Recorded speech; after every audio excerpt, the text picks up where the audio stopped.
untuk para dokter ya, Dokter Chandra. Kali ini kita kembali melakukan webinar series khusus untuk awam, kenali faktor resiko demensia bersama Dokter Chandra Kalista SPN dan juga Dokter MRC SPJP FIH.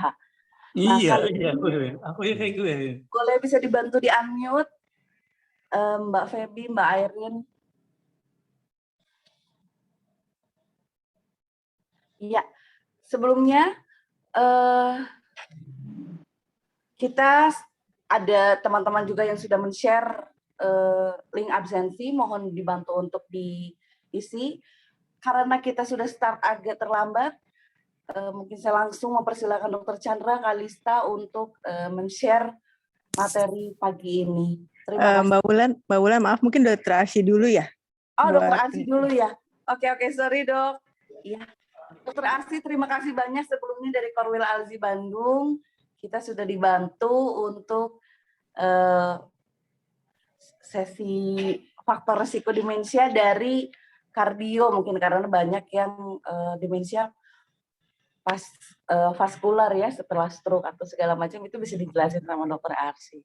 Dokter MRC SPJP ini adalah dokter ahli jantung dari Rumah Sakit RSAS atau di Advent ya dok ya? Bukan Dokter Arsi di. Dokter Arsi boleh memperkenalkan diri, maaf ya dok ya. Silakan dok. Saya selamat pagi. Pagi dok. Pemirsa, saya lihat ada guru-guru saya, senior saya di sini. Selamat pagi dan teman-teman semua sekalian. Nama saya Muhammad Arsy. Saya sebagai dokter jantung dan pembuluh darah di Rumah Sakit Edelweiss Bandung. Oke, apakah kita sudah boleh mulai? Ya, mangga dok, dimulai dok.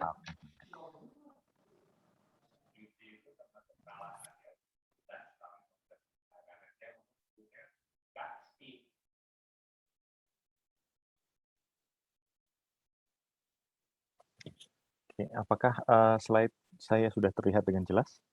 Sudah. Oke. Selamat pagi, terima kasih atas kesempatan dan kepercayaan yang telah diberikan pada saya. Hari ini saya akan membahas mengenai penyakit jantung dan demensia.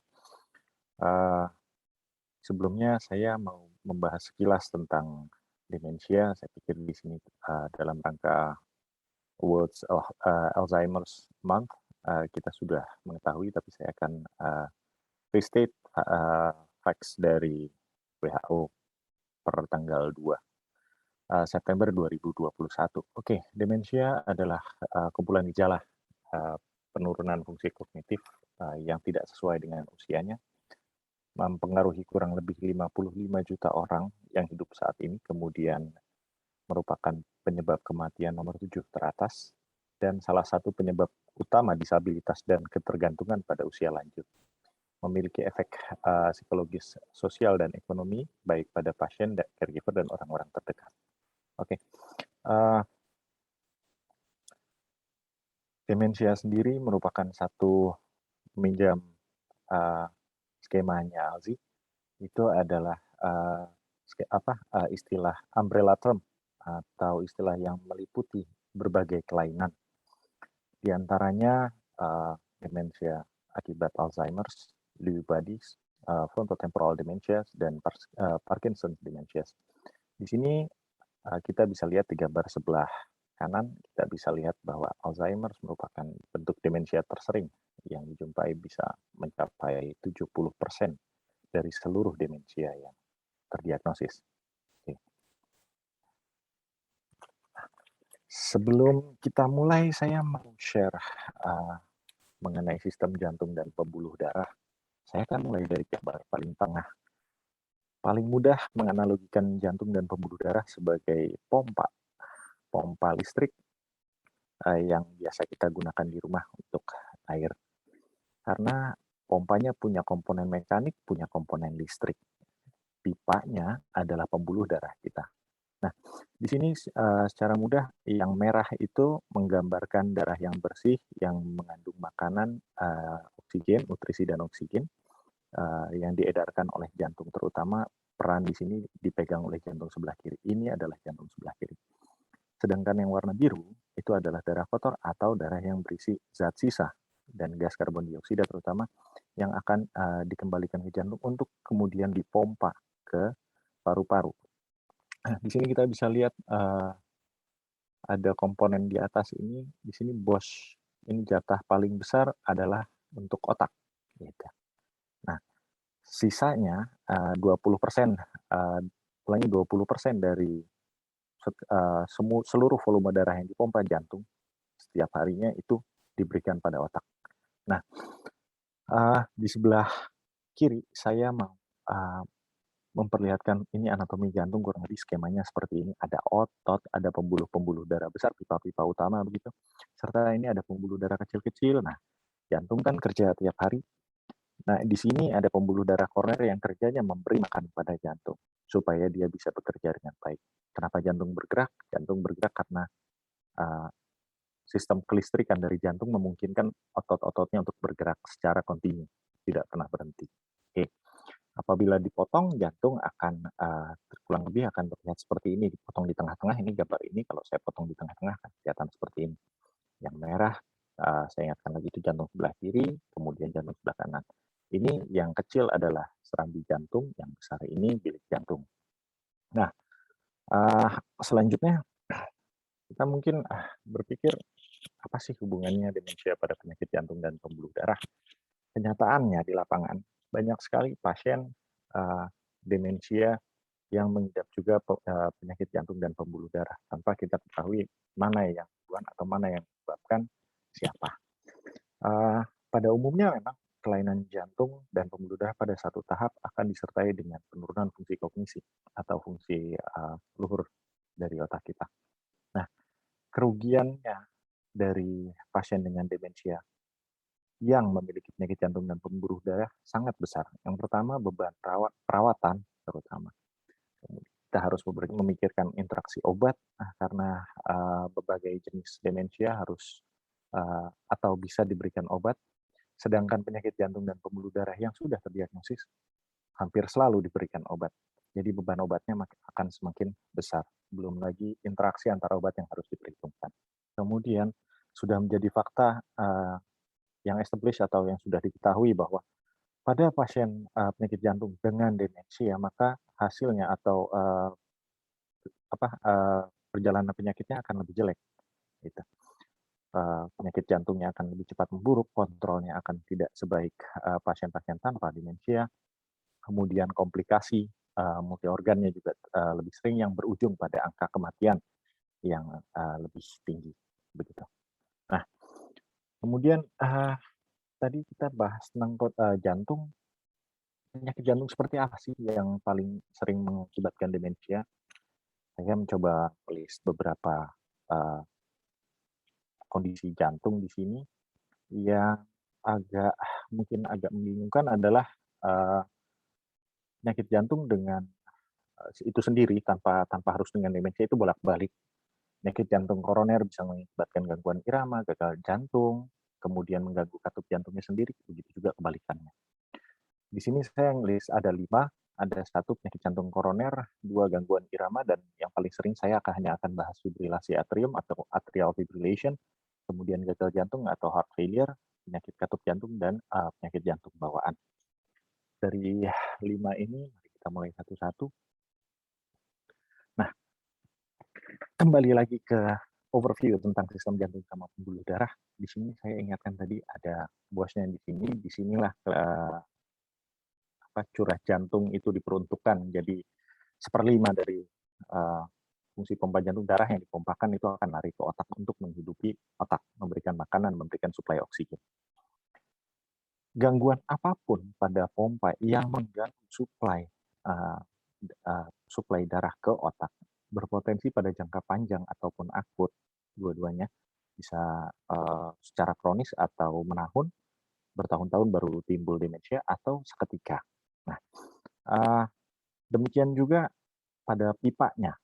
Satu tadi kita udah bahas pompa, yang kedua kita sekarang bahas pipa. Kenapa di sini ada bulat-bulat? Karena saya mau mengingatkan bahwa darah itu tidak semata-mata cair, ada komponen padat di dalamnya yaitu sel-sel darah. Kalau komponen padat ini dan komponen cair ini bergabung menggumpal, maka paling sering salah satunya menyebabnya di pembuluh darah di otak. Ini pembuluh darah yang keluar dari jantung, ini cabang-cabangnya menuju ke arah otak dan itulah yang paling sering tersumbat. Nah, begitu. Sebaliknya, sumbatan di daerah di pembuluh darah di bawah, di kaki, di tangan, bisa terbawa kembali ke jantung, berputar apabila ada kondisi jantung tertentu, misalnya kondisi jantung bawaan, itu akan mengakibatkan gangguan pembuluh darah. Itu secara mekanis yang paling sering. Kenyataannya jauh lebih kompleks dari itu. Nah, mari kita bahas satu-satu. Pertama, penyakit jantung koroner, saya yakin ini para pemirsa sudah mengetahui karena ini penyakit yang paling besar angka kejadiannya di seluruh dunia. Di sini saya mau mengingatkan bahwa jantung itu pada dasarnya otot. Untuk otot bisa bekerja, dia memerlukan makanan, memerlukan suplai oksigen dan darah yang dibawa oleh darah, oleh pembuluh darah koroner. Nah, di sini saya mau menunjukkan adanya jantung yang sehat, di sini ada pembuluh darah yang sehat, ya, ada sel-sel darah merah yang tugasnya membawa oksigen, kemudian komponen cair darah kerjanya membawa zat-zat lain, zat-zat nutrisi. Seiring dengan perjalanan waktu, satu proses degeneratif atau proses penuaan, maka akan terbentuk plak, pengapuran. Tambah lagi dengan beberapa faktor risiko seperti hipertensi, seperti hiperlipidemia, atau kolesterol, begitu ya. Dia akan membentuk satu sumbatan di sini.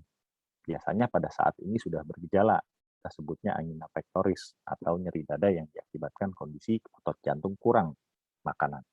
Nah, pada spektrum akhirnya, penyakit jantung koroner ini membentuk satu sumbatan. Jadi di mana memang darahnya sudah tidak bisa lewat lagi. Di sini digambarkan sebagai area yang hitam. Jadi pipa ini anggap pipa untuk jantung khusus, kemudian ini daerah yang dia urus begitu. Kalau di sini disumbat, maka otot-ototnya akan mati. Nah, otot-otot yang mati ini tentu saja dia tidak akan bekerja dengan baik, fungsi pompanya akan terganggu. Nah, bagaimana urut-urutannya itu bisa terjadi? Ini saya berikan overview terlebih dahulu. Selanjutnya adalah gangguan irama. Yang pertama, denyut jantung pada jantung yang sehat. Di sini kita bisa lihat ritmik, dia teratur, reguler. Sedangkan yang di sebelah kanan ini merupakan irama jantung yang tidak normal atau yang terganggu, kita sebut aritmia atau gangguan pembentukan dan penjalaran impuls listrik pada jantung. Nah, di sini lihatnya aja udah nggak enak. Apa yang bisa terjadi di sini? Yang terutama adalah atrial fibrilasi. Ini yang hanya akan saya bahas. Aritmia ada ratusan, tapi yang paling sering dan paling berefek pada fungsi kognitif dalam hal ini yang mengakibatkan demensia adalah atrial fibrillation. Di sini serambi jantung ini yang di atas merupakan lokasi pembangkit listrik jantung. Nah, harusnya dia ada di sini. Kalau di gambar sebelah kiri, dia ritmik. Sedangkan kalau di sebelah kanan, listriknya tidak mengalir dengan baik. Kalau di sini jalan ke bawah begitu saja satu kali di sini membangkitkan listrik, kemudian dia akan diteruskan ke bilik jantung, kemudian dia akan mengakibatkan jantung berkontraksi. Sebaliknya kalau untuk jantung di sebelah kanan, dia kita bisa lihat di sini penjalaran yang kuning-kuning itu listriknya begitu. Kita bilang itu lampunya biarpet gitu. Sehingga mengakibatkan impuls listrik yang diteruskan ke otot jantung menjadi tidak teratur. Akibatnya apa? Kecenderungan untuk jantungnya berdetak menjadi lebih cepat, kemudian pada jangka panjang dia akan merusak otot jantung itu sendiri. Spesifik pada atrial fibrillation, sering sekali terjadi bekuan-bekuan darah di sini. Kenapa? Karena darahnya diaduk-aduk. Saya ingatkan bahwa darah punya komponen padat dan cair. Ini nanti menggumpal menjadi satu, kemudian diteruskan ke bilik dan dipompa ke pembuluh darah, termasuk yang memberikan makanan ke jantung. Ke otak. Nah, ini sering sekali mengakibatkan stroke, dan stroke yang diakibatkan oleh fibrilasi atrial pada masa akut itu biasanya lebih luas. dan prognosisnya atau hasil berat penyakitnya jauh lebih berat. Oke. Nah, kemudian untuk penyakit jantung bawaan pada dasarnya sama, adalah satu kondisi yang terjadi sejak lahir, mungkin baru disadari pada saat dewasa atau sudah diketahui pada saat lahir. Penyakit jantung bawaan variasinya ada ribuan. Yang paling sering saja kita tadi gambar yang agak simpel, sekarang mungkin yang agak jelimet gitu. Di sini ruang-ruang jantungnya harusnya terpisah, posisi pembuluh darahnya harusnya jelas, mana yang ke sebelah kiri, mana yang sebelah kanan. Karena pembentukan jantungnya ada masalah, maka satu, sekat-sekat jantungnya bisa tidak terbentuk dengan baik, sehingga ada darah yang bocor mengalir dari kiri ke kanan atau dari kanan ke kiri. Kemudian demikian juga untuk pembuluh-pembuluh darah besar bisa terputar, bisa katup-katupnya tidak terbentuk dengan baik, sehingga aliran darah menjadi tidak lancar, tekanan di dalam jantung akan meningkat. Lama-kelamaan ini akan mengakibatkan kondisi yang kita bilang gagal jantung. Nah, kemudian gagal jantung itu sendiri merupakan kondisi berupa gejala dan tanda di mana jantung tidak bisa memenuhi fungsinya untuk menyuplai darah dan oksigen ke tubuh.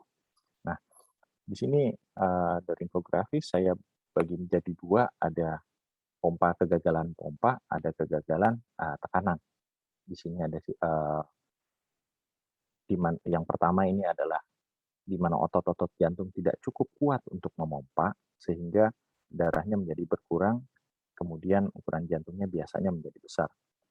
Sedangkan yang kedua di sini, kegagalan jantung diastolik adalah kondisi di mana jantung memiliki tekanan yang terlalu tinggi di ruang-ruang jantung, sehingga akibatnya apa? Maka aliran darah akan terhambat akibat tekanan.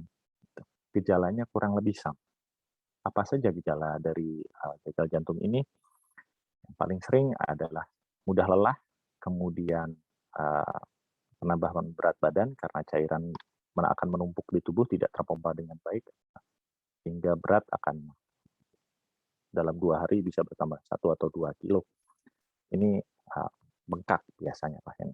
Kemudian jantungnya bisa berdebar atau tidak berdebar dengan cepat atau tidak beraturan.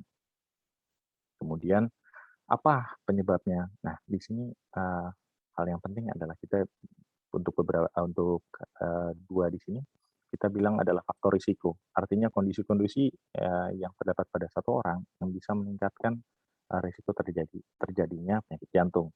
Yang paling sering adalah dua di sini, diabetes dan penyakit jantung dan tekanan darah yang tinggi. Kemudian untuk zat-zat lain atau eksternal, penyebab eksternal di negara barat terutama adalah pecandu alkohol atau orang-orang yang meminum alkohol dalam jumlah besar serta penyalahgunaan obat. Gangguan irama juga bisa mengakibatkan gagal jantung.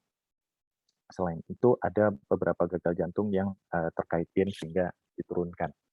Selain dari itu, ini yang sudah kita bahas juga tadi, ke katup-katup jantung, kemudian serangan jantung, maksudnya di sini adalah penyakit jantung koroner yang sudah menjadi serangan myocardial infarct, gitu, serta sleep apnea dan penyakit jantung bawaan. Nah, kemudian setelah kita mereview sekilas tentang kondisi-kondisi di dalam jantung itu sendiri, apa sih hubungan dengan penyakit jantung dengan demensia itu sendiri? Ternyata dari penelitian selama berpuluh tahun orang menyadari kenapa pada pasien dengan penyakit jantung, terutama gagal jantung, kok sering sekali terjadi akselerasi atau percepatan dari kehilangan fungsi kognisi, dalam hal ini demensia. Nah, slide-nya pakai bahasa Inggris, mungkin ini yang paling baik menggambarkan seiring dengan perjalanan hidup manusia, mulai dari muda, menabung faktor risiko, mulai dari merokok, kemudian kurang olahraga, obesitas, diabetes, tekanan darah tinggi atau hipertensi, gangguan-gangguan kolesterol dan lipid. Itu terjadi pada saat dewasa muda. Sedangkan pada usia paruh baya atau pertengahan, sudah mulai terjadi kerusakan di pembuluh-pembuluh darah, cuma seringkali tidak terdeteksi atau tidak bergejala. Nah, ini dalam 5 atau 10 tahun kemudian akan menjadi penyakit jantung yang bergejala atau ada tandanya, mudah diperiksanya. Gitu. Nah, ini biasanya kita ketemu pasien di daerah yang sini. Ini tadi satu spektrum penyakit jantung yang sudah kita bahas. Nah, ini tadi akan mengakibatkan kurangnya aliran darah ke otak, sumbatan akibat bekuan-bekuan darah tadi, kemudian kondisi kurang oksigen secara kronis, sehingga lama-kelamaan otaknya juga akan mengalami perubahan. Nah, ini bermuara pada saat usia lanjut, demensianya manifest dan gejalanya akan lebih berat dibanding orang-orang seusianya yang tidak memiliki penyakit jantung. Oke, kemudian apa saja yang bisa dilakukan untuk pasien-pasien ini? Yang pertama, kita kembali untuk sesuai dengan usia, apabila masih muda dan memiliki faktor risiko merokok, kemudian kolesterol, hipertensi, diabetes, kontrol. Apabila punya hipertensi, apabila punya diabetes, kendalikan tensinya, kendalikan gula darah. Kemudian dengan gaya hidup sehat. Gaya hidup sehat itu kan tidak sering saya ditanya sama pasien, itu sering, hampir selalu mungkin. Pantangan makannya apa ketika selesai konsultasi? Tidak ada pantangan makan tertentu kecuali kita sudah tahu satu kelainannya. Yang kedua, pada pasien-pasien dengan gagal jantung pun jarang sekali ada pantangan makan. Yang dipentingkan di sini nomor satu olahraga, yang kedua baru diet. Gitu. Olahraga yang seperti apa? Yang rutin dengan intensitas sedang kurang lebih 3-5 kali satu minggu. Minimal setiap sesi tidak termasuk pemanasan dan pendinginan 30 menit. Nah, untuk orang-orang dengan penyakit jantung, bagaimana? Pastikan penyakit jantungnya terkendali. Artinya, kalau dia menderita penyakit jantung koroner, pastikan nyeri dadanya seminimal mungkin atau sebisa mungkin tidak terasa. Artinya kontrol terhadap penyakit jantung koroner sudah baik. Kemudian apabila mengalami gagal jantung, sebisa mungkin kontrolnya baik dengan obat, olahraga, dan gaya hidup. Kembali lagi, pasien itu dari yang awalnya jalan atau mandi saja sudah lelah, gitu, sudah harus mengambil napas beberapa kali kalau bicara, bisa aktivitas seperti biasa lagi. Nah, itu yang disebut terkontrol, penyakit yang terkontrol. Gitu. Oke, jadi dari penjelasan singkat, kita bisa ambil beberapa kesimpulan di mana demensia merupakan satu kondisi serius yang berakibat pada kehidupan penderitanya. Kemudian demensia juga dapat diakibatkan oleh berbagai kondisi, salah satunya penyakit jantung. Kemudian umumnya penyakit jantung yang didapat, bukan yang bawaan, itu terjadi karena faktor risiko yang tidak terkontrol. Namun apabila sudah terjadi, penyakit tersebut diusahakan dapat tidak bergejala atau gejalanya minimal. Jangan sampai pasien jatuh ke dalam kondisi yang harus dirawat. Nah, kemudian salah satu metode kontrolnya adalah gaya hidup sehat. Ini bisa terbukti mencegah kejadian penyakit jantung secara bermakna. Demikian dari presentasi singkat dari saya. Terima kasih. Waktu dan tempat saya kembalikan ke moderator. Iya, terima kasih banyak Dr. MRC SPJP FIH. Mohon maaf dok, sebelumnya tadi ada salah sebut prakteknya. Jadi Dr. MRC SPJP ini adalah spesialis jantung pembuluh darah, Fellow at Indonesian Heart Association. Jadi tadi membahas tentang kelainan jantung yang berpotensi menimbulkan demensia. Jadi ini webinar series kita untuk awam yang ketiga, dok. Kali ini kita membahas semua faktor yang berkaitan dengan risiko demensia. Yang selanjutnya akan dilanjutkan oleh Dr. Chandra Kalista, spesialis neurologi dari Rumah Sakit Advent dan juga salah satu staf dari neurologi baik Rumah Sakit Hasan Sadikin. Dr. Chandra akan menjelaskan yang seperti saya sebutkan tadi, demensia pasca stroke ya, Dr. Chandra, karena ada jenis demensia yang bernama demensia vaskular. Nah, seperti apa resikonya, gejalanya, dan cara pencegahannya mungkin akan lebih banyak dijelaskan oleh Dr. Chandra. Sebelum kita ke Q&A, mungkin kita akan mengikuti dulu materi yang akan disampaikan oleh Dr. Chandra. Mangga Dok, silakan Dok. Terima kasih Mbak Wulan. Selamat hari Minggu, salam sejahtera buat kita semua. Terima kasih Pak Dr. Asyin tadi sudah menjelaskan sangat lebar ya mengenai penyakit-penyakit jantung. Penyakit jantung, jadi kita sudah tahu banyak sekali jenisnya, tipenya, dan semuanya butuh penanganan yang lanjut, nggak boleh dianggap remeh ya. Hari ini saya akan menjelaskan mengenai demensia pasca stroke. Atau kalau Bapak Ibu suka baca-baca googling ya, tanya ke Mbah Google sama Oma Yahoo gitu ya, kita tahu kalau itu adalah demensia, namanya banyaknya disebut vaskular demensia. Nah, jadi ini saya akan membahas dulu, kalau tadi Dr. Asy sudah membahas mengenai penyakit-penyakit jantung, terus kemudian normalnya pompanya seperti apa, sekarang saya akan membahas mengenai stroke dulu ya. Stroke itu apa sih? Kalau tadi Dr. Asy sudah bilang pompa jantung banyak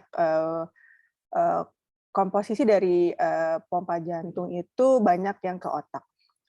Stroke adalah suatu keadaan di mana temukan ada tanda-tanda klinis yang berkembang cepat, ada defisit neurologis vokal ataupun global. Apa sih defisit neurologis vokal atau global itu? Tiba-tiba lumpuh sebelah, mulutnya mencong, bisa saja jadi cadel atau balelo. Kemudian ada penurunan kesadaran. Yang keluhan itu memberat dan berlangsung lama lebih dari 24 jam. Dan bisa juga kalau defisit itu berat sekali atau penyumbatan atau pecah pembuluh darah berat, itu dapat menyebabkan kematian dan tanpa ada penyebab yang lain. Ini stroke itu bisa disebabkan oleh pecah pembuluh darah ataupun penyumbatan pembuluh darah. Menurut Riskesdas tahun 2013 di Indonesia itu prevalensinya 12,1 per mil dan di 2018 sekarang sudah 10,9 per mil. Ini yang pembuluh darah di otak ya. Pembuluh darah otak otomatis jauh lebih kecil dibandingin pembuluh darah yang ada dari jantung, karena jantung itu kasarnya pompanya gitu. Bisa kita lihat bahwa pembuluh darah di otak itu kayak dahan ranting-ranting pohon, dia bercabang, makin ujung-ujung makin kecil gitu. Nah, tadi Dr. Asy sudah menjelaskan bahwa sebenarnya komponen darah itu nggak cuma cair, tapi ada kayak butiran-butiran kecil seperti yang digambar yang di baris kanan bawah. Ini adalah pembuluh darahnya, ini adalah plateletnya atau keping-kepingan darahnya seperti ini, sekecil-kecil ini. Jadi Ibu bisa bayangkan kalau misalnya dia kesumbat, dia menggumpal dan dia menyumbat seperti ini. Sejalan dengan waktu, pembuluh darah kita yang tadinya normal kayak selang, mulai dekade 2 kehidupan, mulai timbul yang putih-putih. Ini adalah plak-plak yang biasanya kalau kita suka nyiram tanaman, di dalam selang tanaman itu suka ada kerak-keraknya. Nah, inilah yang terjadi di pembuluh darah kita. Bisa Bapak Ibu bayangkan kalau misalnya pembuluh darahnya itu yang kecil-kecil, yang di ujung-ujung. Otomatis diameter lumennya, diameter pembuluh darah makin kecil. Apa yang terjadi di ujung-ujung? Ya bisa kesumbat, menyebabkan stroke. Ini yang sumbatannya kecil. Atau misalnya ada pompa jantung, ada masalah. Pompa jantung masalah, dia ada membawa gumpalan darah. Contohnya misalnya penyakit jantung seperti ada gangguan irama sehingga terbentuk gumpalan-gumpalan darah, terus gumpalan darah lepas, masuk ke otak, pembuluh darah otak makin kecil, yang tadinya besar, bercabang, dia mengecil, cabangnya bisa menyumbat. Seperti ini.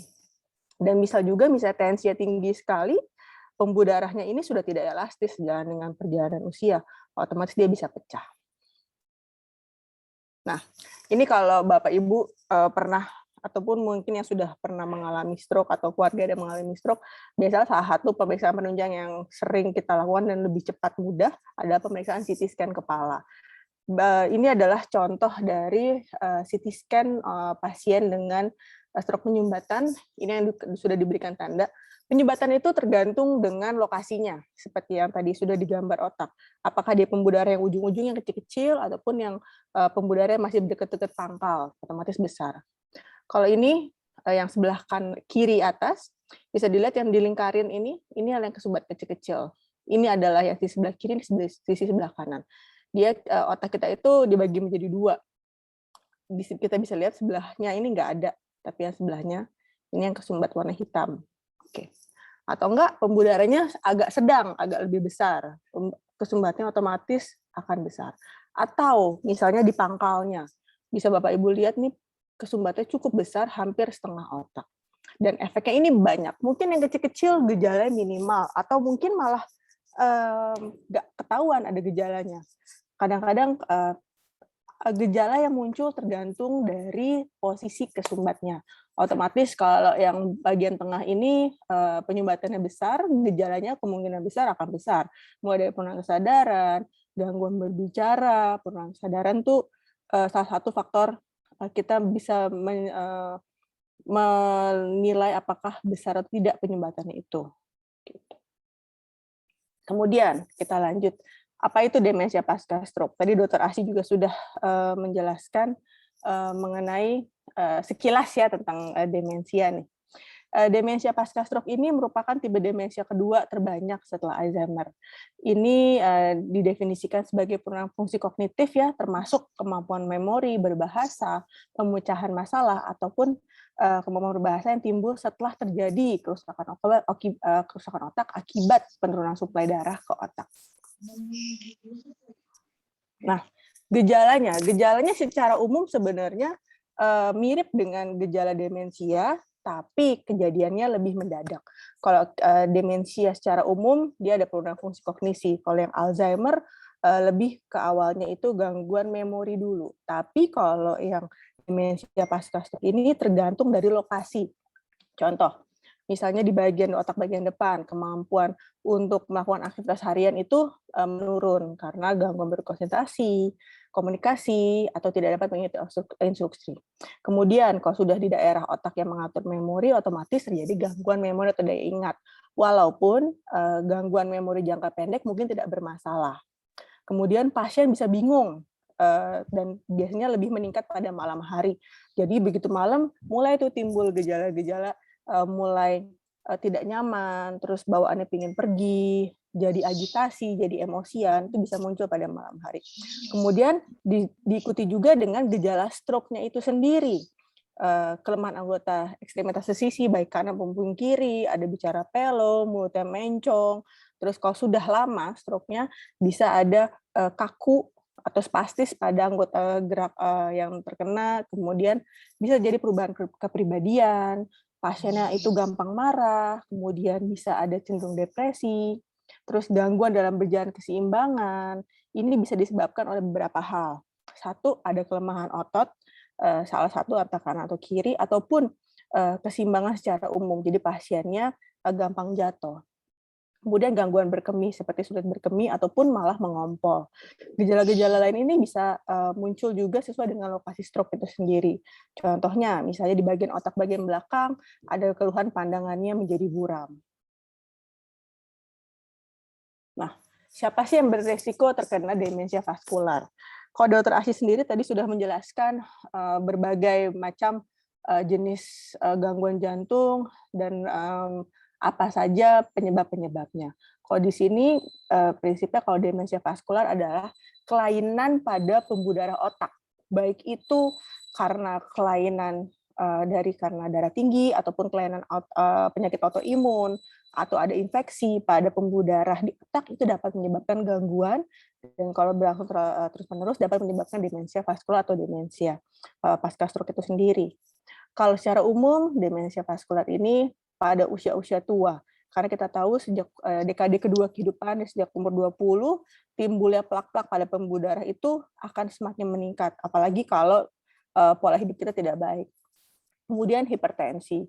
Tensi yang tinggi itu dapat menyebabkan dua hal. Yang satu, bisa pecah pembuluh darahnya kalau misalnya pembuluh darahnya itu tidak elastis lagi, jadi semakin kaku karena faktor usia, atau karena tingginya tekanan karena tensi tinggi, otomatis timbul luka-luka di pembuluh darah.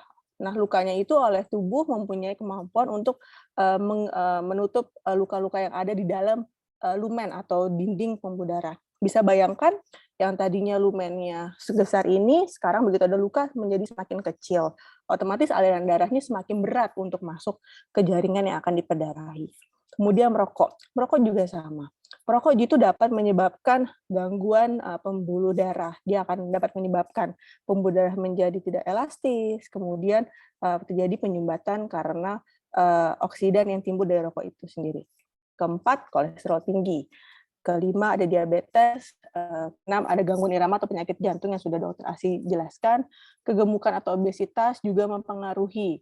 Karena bila pasien itu gemuk atau ada obesitas, otomatis lemak-lemaknya tinggi, itu dapat terdeposit atau menumpuk baik di pembuluh darah maupun di jaringan-jaringan tubuh, sehingga jantung mompaknya lebih berat untuk bisa melewati pembuluh darah tersebut.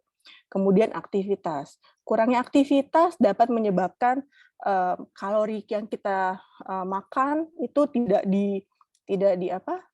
dikeluarkan, otomatis dia akan di tubuh kita menyimpan dalam bentuk lemak, dan ini dapat menyebabkan kegemukan itu sendiri.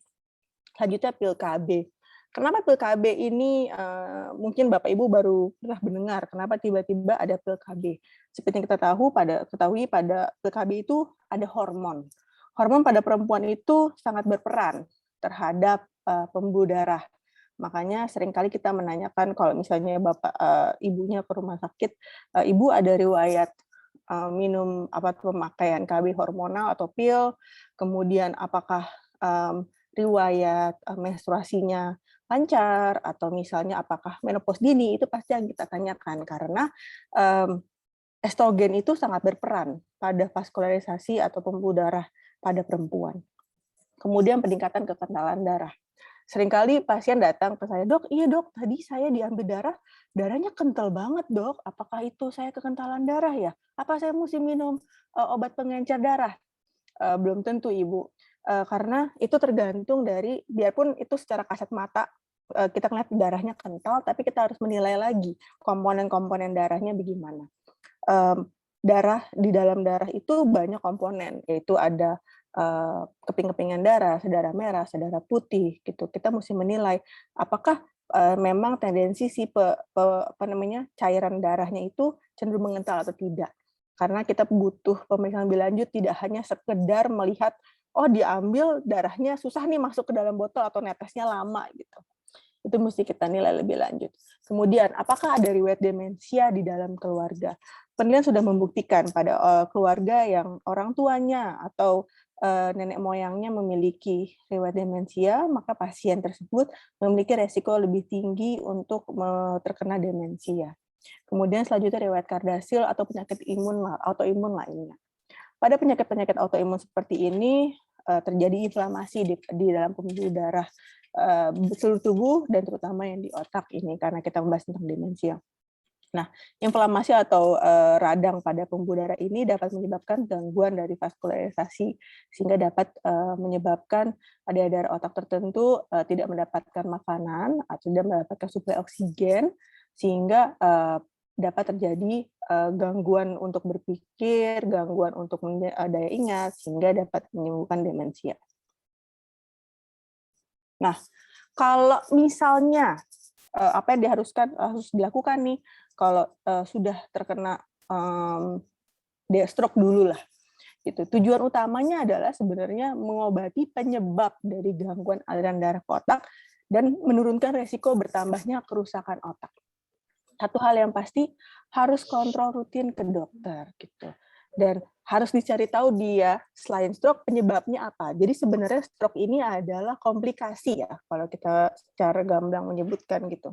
Tidak pasti ada penyebab utamanya, entah karena ada darah tinggi, diabetes, atau penyakit jantung, atau ada gangguan pengentalan darah, itu yang harus dinilai gitu, dan itu yang harus diobati. Obat-obat yang kalau sudah terjadi stroke gitu, yang kita tujuannya adalah supaya itu tidak terjadi lagi. Karena Bapak Ibu bisa bayangkan, dia sudah terkena nih serangan yang pertama, nanti terkena lagi yang kedua, ketiga, dan keempat selanjutnya. Otomatis kesumbat-kesumbatnya itu akan makin banyak, dan kemampuan untuk otak untuk menjalani sirkuitnya itu untuk supaya dapat berpikir otomatis akan terganggu. Makanya faktor resikonya harus terkendali. Kemudian perubahan pola hidup seperti pola makan yang sehat, melakukan aktivitas fisik, stop rokok, dan penurunan stop konsumsi alkohol. Selanjutnya, apakah perlu nih dok obat-obatan buat supaya jadi pinter gitu? Itu harus dinilai lebih lanjut oleh dokter neurologinya. Gitu. Apakah kondisinya harus diberikan atau tidak? Karena setiap individu beda, walaupun sama-sama terkena stroke gitu. Kemudian obat-obatan lain seperti antidepresan kalau misalnya pasien mengalami depresi terhadap keluhan yang dihadapi dan keluhan-keluhan lainnya. Nah, pertanyaannya, apakah pasien kalau sudah kena stroke pasti demensia gitu? Beda-beda gitu. Tidak selalu pasien yang terkena stroke pasti berujung terhadap demensia vaskular itu. Itu harus dinilai lebih lanjut oleh dokter saraf, nanti akan dilakukan screening penapisan untuk tes memori, dan kalau dibutuhkan akan dilakukan tes memory full. Tapi prinsipnya itu tetap sama. Harus menanggulangi penyebab dari stroke itu supaya resiko kerusakan pada otaknya tidak berjalan lebih lanjut. Nah, kemudian, maaf ya sebentar. Nah, apa aja yang harus dilakukan untuk mencegah, misalnya sudah punya nih faktor resiko terhadap hipertensi, diabetes, gitu. Apa yang harus kita lakukan supaya tidak terkena stroke itu sendiri gitu. Yang pasti adalah mengontrol dari faktor resikonya. Kedua, seperti yang tadi saya slide sebelumnya, aktivitas. Aktivitas pada orang tua, terutama topik karena hari ini terhadap penyakit jantung pasti berbeda-beda ya. Tidak semua bisa dipukul rata gitu. Ada pasien dengan kelainan jantung yang masih bisa untuk jalan kaki, atau yang pada gambar kanan atasnya ada sepasang orang tua yang bisa hiking gitu. Tapi ada juga yang hanya mampu terbatas sampai olahraga di atas kursi. Nanti mungkin itu bisa dikondisikan sesuai dengan kemampuan dari jantung. Karena yang kita tahu, setiap kali kita olahraga, setiap kali kita aktivitas fisik, sedikit banyak pasti akan memberikan dampak terhadap pompa jantung itu sendiri. Kemudian tetap aktif. Aktif ini nggak harus yang tiap hari jalan gitu. Aktif juga selain jalan kaki, aktivitas fisik, kita juga bisa mulai dengan aktif. Contohnya melakukan hobi-hobi yang sering kita lakukan. Gambar yang sebelah kiri ini ada gambar seorang oma lagi suka berkebun, lakukanlah aktivitas itu. Dan selanjutnya jangan lupa untuk rutin minum obatnya. Pada posisi ini kadang-kadang kalau obat jantung seperti yang kita tahu ya, kadang-kadang banyak gitu, kadang-kadang beberapa pasien, dok, saya capek gitu minum obat-obatan seperti ini. Tapi perlu diperhatikan bahwa kalau obat-obatan tersebut tidak diminum secara rutin atau bolong-bolong gitu ya, itu yang kita takut adalah komplikasi dari penyakit jantung itu. Baik itu bisa bikin stroke ataupun bisa timbul demensia vaskular atau demensia pasca stroke itu sendiri. Itu yang kita tidak mau. Nah, pertanyaan selanjutnya. Apakah demensia itu pada vaskular itu akan progresif, dok? Gitu, seperti demensia Alzheimer. Karena patofisiologinya itu tidak sama gitu. Karena kalau stroke berarti ada serangan stroke, penyumbat-penyumbatan. Kalau faktor resiko terkontrol, diharapkan dia akan menetap atau akan perbaikan.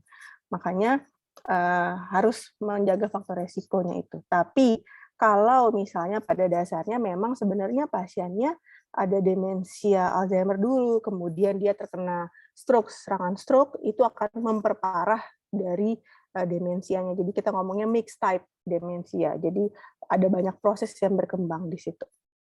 Nah, diharapkan tetap menjaga pola aktivitas tubuh seperti yang saya sebutkan di slide sebelumnya, menjaga pola-pola makanan, kemudian aktivitas, dan juga obat-obatan harus dimakan dengan rutin. Dan harus kontrol ke dokter. Oke. Demikian presentasi dari saya. Terima kasih. Semoga ini dapat membantu pendalaman tentang pengertian dari demensia pasca stroke atau demensia vaskular. Selanjutnya acara saya kembalikan ke moderator. Terima kasih. Oke, terima kasih Dokter Chandra. Tadi penjelasan tentang demensia pasca stroke sudah dijelaskan dengan sangat jelas. Jadi kita mungkin sebelum beranjak ke Q&A, saya juga mau sapa para peserta webinar yang sudah 100 orang, Dok. Jadi siap-siap, Dok, pertanyaannya untuk Dokter MRC juga ini sudah padat merayap trafiknya ya, Dok ya. Jangan sedih, saya akan bantu bacakan satu persatu. Mungkin karena tadi sesi kita pertama dibuka oleh Dokter Arsi, saya akan mulai men-share pertanyaan-pertanyaan di chat Zoom yang ditujukan untuk Dokter MRC. Ada Bapak Satria Teguh Wisesa dari Denpasar, wah dari Bali ya. Beliau mempunyai ibu usia 76 tahun dengan hipertensi kronis dan pengobatan terapi amlodipin ya. Rajin mengecek tensi berkisar 150/80. Belakangan ini sering lupa-lupa tetapi masih bisa mengajar. Oh, ini mungkin untuk Dokter Chandra ya. Oke, sorry. Tapi nggak apa-apa, Dok, mungkin bisa dibantu dulu, Dok. Jadi ini sudah mulai lupa mengajar cucunya mata pelajaran. Apakah aktivitas ini akan memperberat resiko penyakitnya dan bisa menimbulkan komplikasi? Ini bisa dari Dokter Arsi atau Dokter Chandra juga dibantu dijawab. Ada histori hipertensi ya, Dok ya? Mungkin Dokter Arsi dulu. Terima kasih atas pertanyaannya, Bapak Satria Teguh Wisesa di Denpasar. Untuk ibunya berusia 76 tahun dengan hipertensi kronis on amlodipin ya. Tensinya sekitar 150/80. Kalau saya akan jawab itu sampai memperberat risiko penyakitnya ya. Maksudnya apabila yang ditanyakan adalah apakah tekanan darahnya akan memperberat, ya, tapi akan sangat lambat perjalanannya. Kenapa? Karena pada usia 76 tahun dengan kita bilangnya ini isolated systolic hypertension, di mana tekanan darah yang di atasnya atau sistoliknya itu di atas 140 mm raksa, sedangkan yang di bawahnya di bawah 89 mm raksa. Gejala yang lain cepat lupa, tidak mudah, berarti saya anggap tidak ada cepat lelah dan lain sebagainya, artinya komplikasi ke arah jantung dan pembuluh darah minimal. Nah, apakah aktivitas mengajar bisa memperberat hipertensi? Mungkin itu kalau yang saya tangkap tentu tidak, kecuali ngajarnya sambil stres, karena yang diajarinya susah gitu Pak, gitu. Tapi tidak, yang saya tahu karena saya belajar dari pasien-pasien saya, biasanya kalau mereka nggak stres tensinya lebih baik.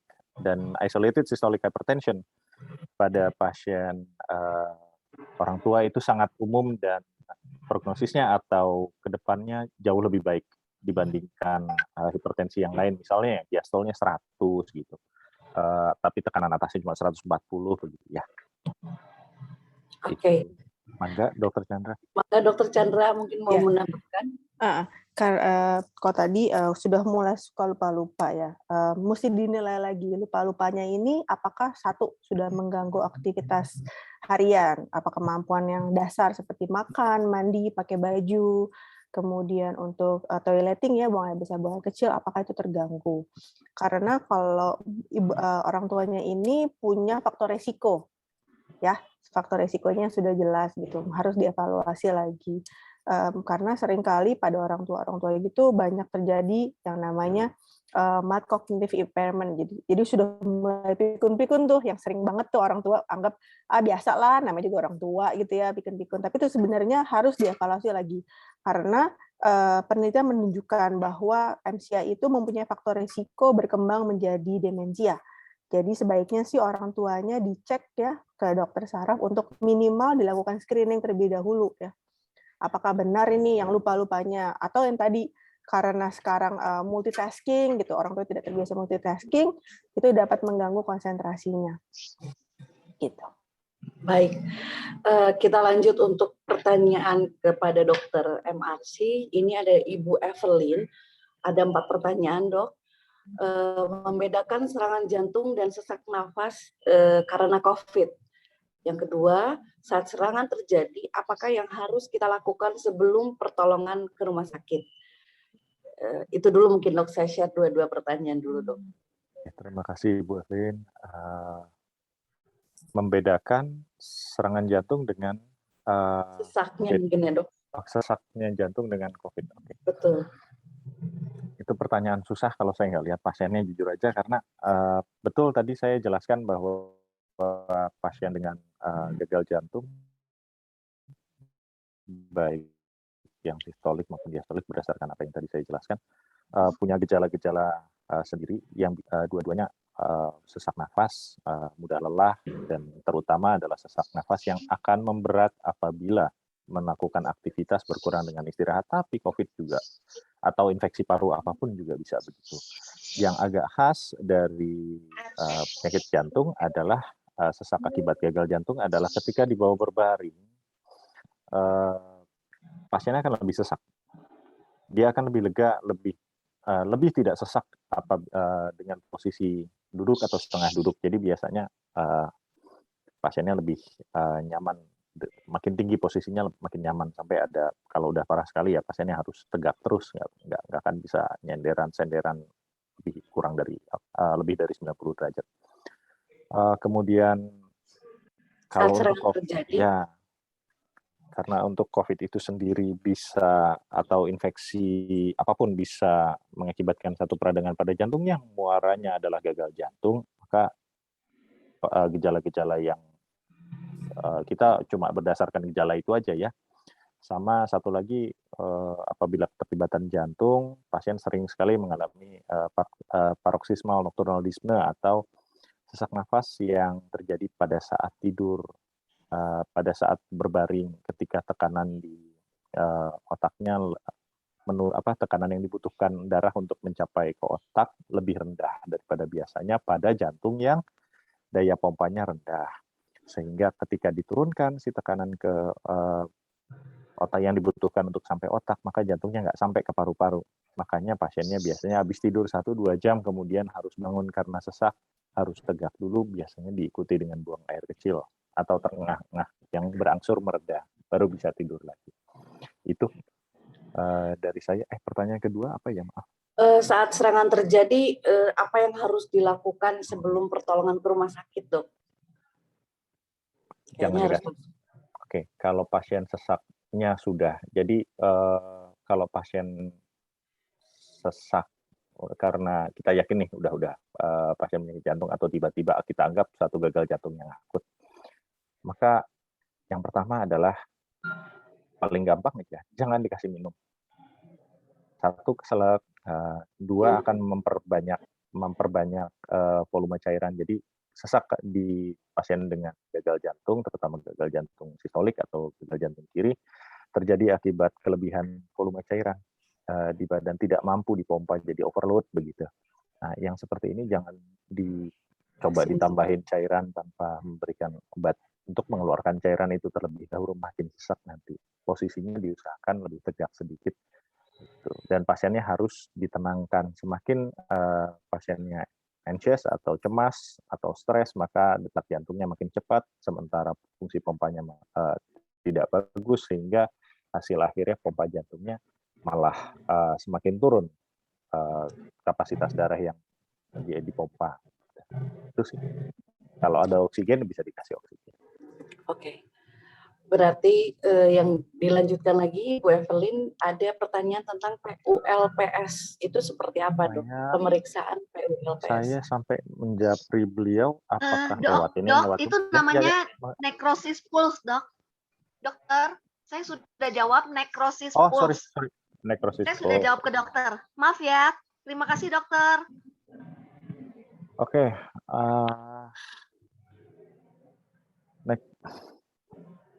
Sebentar, saya lihat dulu ya. Saya nggak yakin ejaannya karena pertanyaan. Necrosis pulse. Necrosis pulse yang saya tahu pulse itu pulpa, tapi kalau nekrotik di jaringan jantung biasanya akibat penyakit jantung koroner atau ini. Saya nggak yakin kita lagi membayangkan atau membicarakan hal yang sama ini. Boleh dijelasin lagi yang Ibu ini Hubungannya biar saya nangkep. ke jantung koroner, Dok. Soalnya Nekrosis. Dok, di laboratorium Prodia dia nyediain pemeriksaan pulse. Nah, itu yang saya mau tanya. Pemeriksa seperti apa itu? Nekrosis. Saya lagi pegang ini Prodia, mungkin Prodia kita beda ya. Saya lagi pegang kebenaran di depan saya ada form lab Prodia. Saya cari dulu ya, sebentar kita pending dulu Bu ya. Oke, Boleh. nggak apa-apa dokter, di pending Saya aja. penasaran juga. Nanti yang lain nggak kebagian. Terima kasih Iya, dokter. betul. Salam Ibu sehat. Evelyn, mungkin ke depannya kita biar saling membantu maksimal pertanyaan itu 2 untuk 1 pertanyaan. Karena kita ngelihat tren webinar series ALZI ini cukup padat sekali animo para Bapak Ibu untuk bertanya, khususnya para caregiver, pendamping ODD-nya. Jadi kita mungkin prioritaskan juga untuk yang lain. Jadi bisa lanjutkan Dok, izin saya lanjutkan. Ada Ibu Terima kasih Heni. Kak Host. Ya, saya ngerti.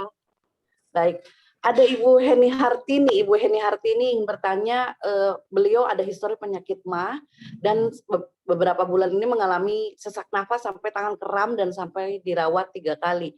Tapi ketika diperiksa itu katanya dari lambung. Cuman yang saya rasakan lambung saya tidak merasa perih dan saya pun tidak telat makan. Kira-kira kenapa ya bisa sesak sampai tangan kram? Jadi ini Dok, biasanya saya juga pribadi punya GERD ya.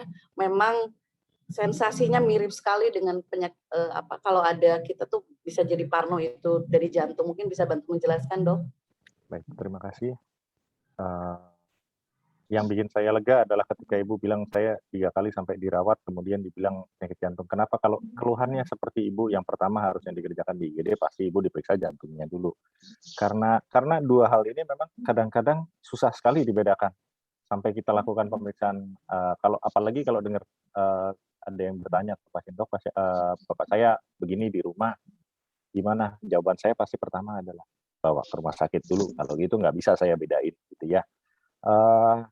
Maka ada alasannya kenapa pasien dengan keluhan nyeri ulu hati, atau dengan keringat dingin, nggak nyaman, mual, muntah, itu yang dicari pertama adalah kalau itu saja keluhannya, yang dicari pertama adalah serangan jantung.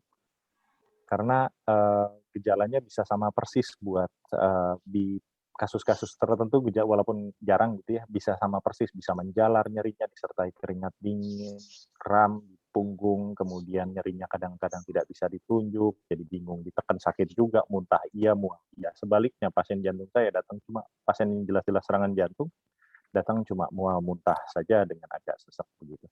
Kenapa? Karena ya di organ visceral kita bilangnya, atau organ jeroan gitu ya, itu punya satu cabang saraf yang sama. Salah satunya adalah cabang yang libat detailnya boleh ke Dr. Chandra, kalian sarafnya ada di beliau, tapi manifestasi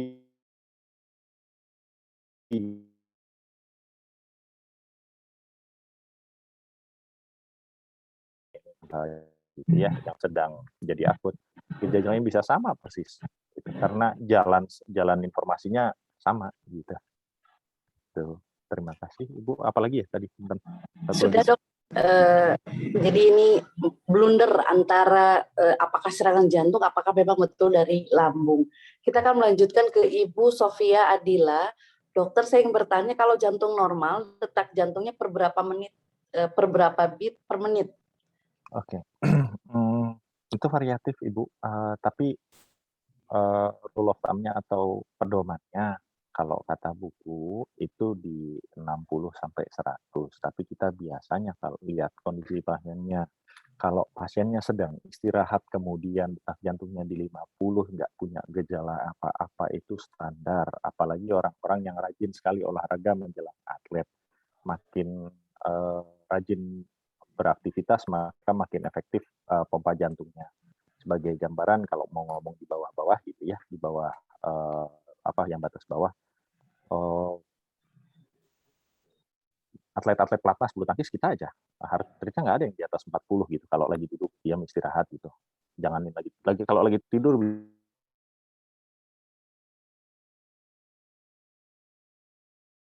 sampai 30. Tapi kalau sebaliknya, kalau orang yang anxious, walaupun dia dalam posisi istirahat, jadi dipengaruhi sama faktor psikis gitu ya. Saya tidak heran kalau detak jantungnya bisa sampai 100, 103 per menit. Lihat saya misalnya ketemu dikonsulkan ke dokter jantung di IGD, keluhannya sama, mual. Lihat saya, heart rate-nya dari 90 udah bisa naik ke 120. Normalnya kalau pada saat istirahat, saya bisa aman dengan aman bilang 50 kalau tanpa gejala, paling atasnya di 100-105 begitulah kalau di settingnya rumah sakit. Tapi kalau ibu lagi istirahat sendiri ya di bawah 100 lah Bu kalau bisa. Oke, sangat menjelaskan sekali ya dok ya. Berikutnya ada Ibu Stefani dari Ibu Umi dari Bekasi. Apakah hipertensi harus minum obat setiap hari dan tidak boleh terlambat karena bisa menimbulkan sakit jantung? Tidak. Jawabannya bergantung sama satu hipertensinya masuk ke yang mana. Artinya hipertensinya berapa tinggi. Itu yang paling gampang buat pasien. Kalau masih di 140 gitu ya, kadang-kadang 150 tambah ketemu dokter yang makin stres gitu ya. Pilihan pertama, apalagi kali pertama, yang bukan obat, tapi gaya hidup, olahraga, diet, gitu ya, menurunkan berat badan, manajemen stres. 3 bulan ketemu lagi masih begitu, baru kita pertimbangkan untuk berikan obat, kecuali datangnya di 200, 190 per 120, dan sudah established atau sudah diketahui punya hipertensi sejak lama. Masalah keteraturan sebetulnya ada tergantung obatnya jenisnya apa, tapi yang ada di pasaran sekarang ada window-nya, ada jedanya. Kapan ibu boleh plus minus? Sebetulnya hampir semua obat itu boleh plus minus.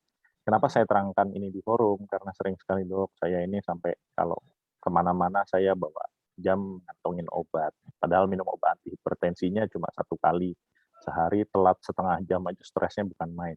Nggak apa-apa. Jawaban saya tidak apa-apa. Terlambat 1-2 jam tidak apa-apa. Plus minus 1-2 jam tidak apa-apa. Asal tidak ditinggalkan selama 1 minggu mungkin ya dok ya? Iya, gitu. Baik dok, ini ada pertanyaan menarik dari caregiver. Jadi caregiver ini perawat atau keluarga pendamping orang dengan demensia. Jadi ada satu caregiver sudah mempunyai ODD. Jadi ada ODD yang memiliki penyakit jantung. Bagaimana kita tahu kalau ODD sedang terserang jantung? Karena ini biasanya bisa berbaur dengan perasaan atau halusinasinya, misalnya merasa sakit di dada kiri dan sesak nafas. Khawatir hanya fase alarm gitu dok. Jadi karena ada halusinasi ya untuk demensia ini untuk pasien ODD yang pada keluarga mengatakan mengalami kelainan atau serangan jantung gitu dok, seperti itu.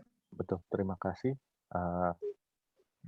Ini juga pertanyaan sulit karena pasien demensia itu kan kita tahu bergantung pada caregiver, kadang-kadang komunikasi untuk sama orang lain selain dengan caregivernya aja sulit. Ya punya pasien seperti itu, saya sampai tanya kiri kanan nih kalau di rumah gimana jawabannya sama semua. Kalau yakin kita belum punya data apa-apa tentang kondisi jantungnya, bawa ke rumah sakit gitu loh. Karena di situ nanti akan diuak-uak sampai jelas. Sampai jelas ini pada saat beliau nyeri dada atau sesak mendadak, itu lebih condong kemana? Apakah demensianya atau nyeri dadanya? Biasanya itu yang kami lakukan pada pasien-pasien dengan demensia. Karena kalau false alarm, bagaimanapun juga masih lebih bagus daripada kebalikannya malah jadi false negatif nanti. Enggak apa-apa, tahu-tahu serangan beneran itu biasanya akan pasti lebih nyesel lah gitu. Dokternya nyesel, ya, Keluarganya lebih nyesel ya. Betul. Baik dok, ini ada tentang tren pasca vaksin ya, KIPI ya dok. Jadi ada riwayat dari Pak Haris di Jawa Tengah ingin bertanya, saya ada komorbid asma bronkitis tanggal 15 disuntik vaksin Norovac, mungkin vaksinnya mungkin mesti divaksin lagi, ini dosis 2. Pagi hari setelahnya di bagian dada kiri nyeri sekali, tembus sampai belakang punggung.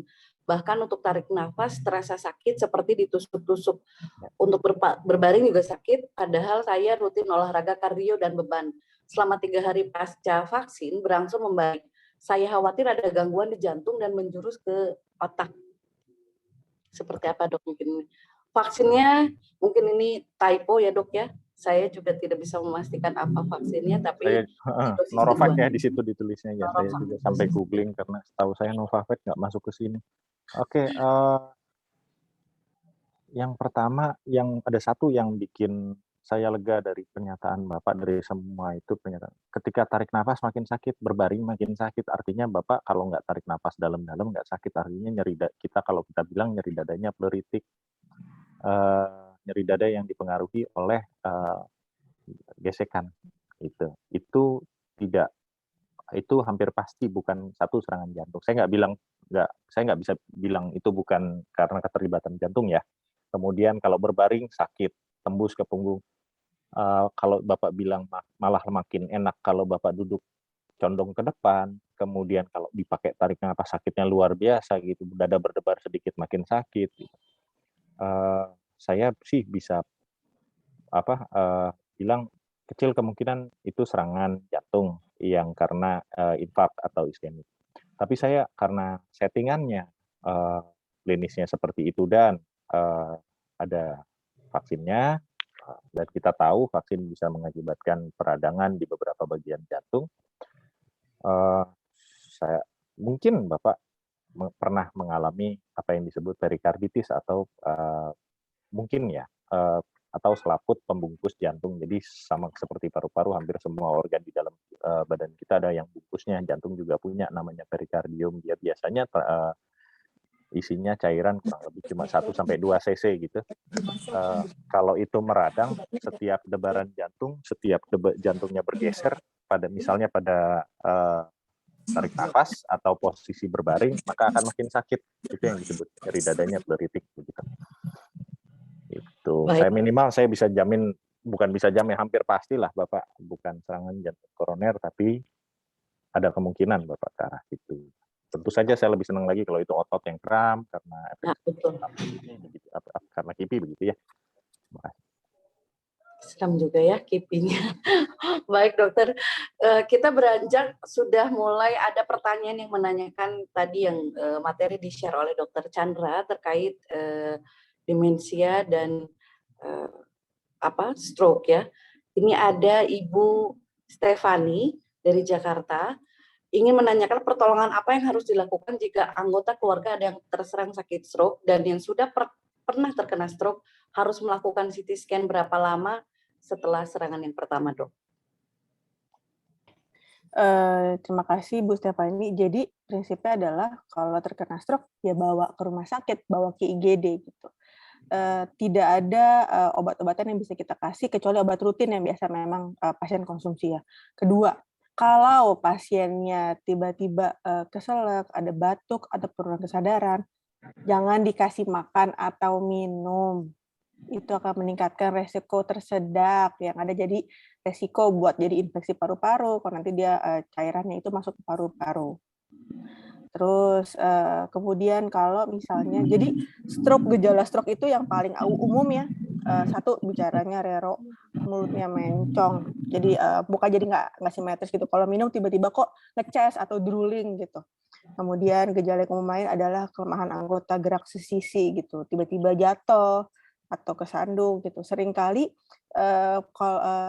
pasien itu dibawa dengan keluhan jatuh di kamar mandi. Pas dibawa itu, iya nih kepala kebentur kena wastafel kamar mandi gitu. Tapi ternyata pas diperiksa, jadi pasiennya lemes dulu, baru dia keseimbangannya hilang, jatuh gitu. Itu seringkali tidak boleh dianggap remeh dan harus dibawa ke UGD terdekat karena harus dinilai.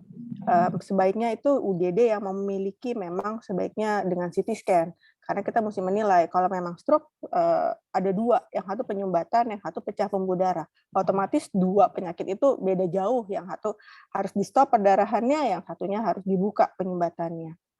Gitu. Kemudian kalau sudah pernah stroke, apakah harus dilakukan CT scan berulang-ulang? Kalau tujuannya apa? Kalau kita misalnya perdarahan, kemudian tiba-tiba perjalanan penyakit, tiba-tiba dia ada kurang kesadaran lagi, atau ada penurunan kemampuan sarafnya menurun, kita akan evaluasi ulang, kita CT scan ulang. Tapi apakah itu harus dilakukan berkala, rutin tiap tahun? Sebenarnya enggak. Selama tidak ada gejala-gejala baru atau stabil gitu pasiennya, kita nggak harus melakukan CT scan tiap tahun gitu, enggak. Kecuali dia ada riwayat stroke, sudah pernah CT scan, terus tahun depan kok mulai ada keluhan tentang pikun atau demensia, baru kita lakukan pemeriksaan penunjang lain, baik itu CT scan ataupun lanjut ke MRI. Gitu Mbak Wulan. Oke, baik dok. Pertanyaannya cukup jelas, tadi yang dijawab oleh Dokter Chandra. Kita melanjutkan ke Bapak Satria Teguh dari Denpasar juga. Beliau punya member senior post-stroke dan terakhir dilakukan pemeriksaan MRA kepala hasil atrofi yang luas. Sebelumnya member masih aktif melakukan aktivitas. Belakangan sudah tidak aktif dan sulit menelan makanan dan sering mengantuk. Penanganan apa yang lebih tepat diberikan kepada member tersebut, Dok? Gimana Mbak Wulan? Maaf, tadi sinyalnya hilang.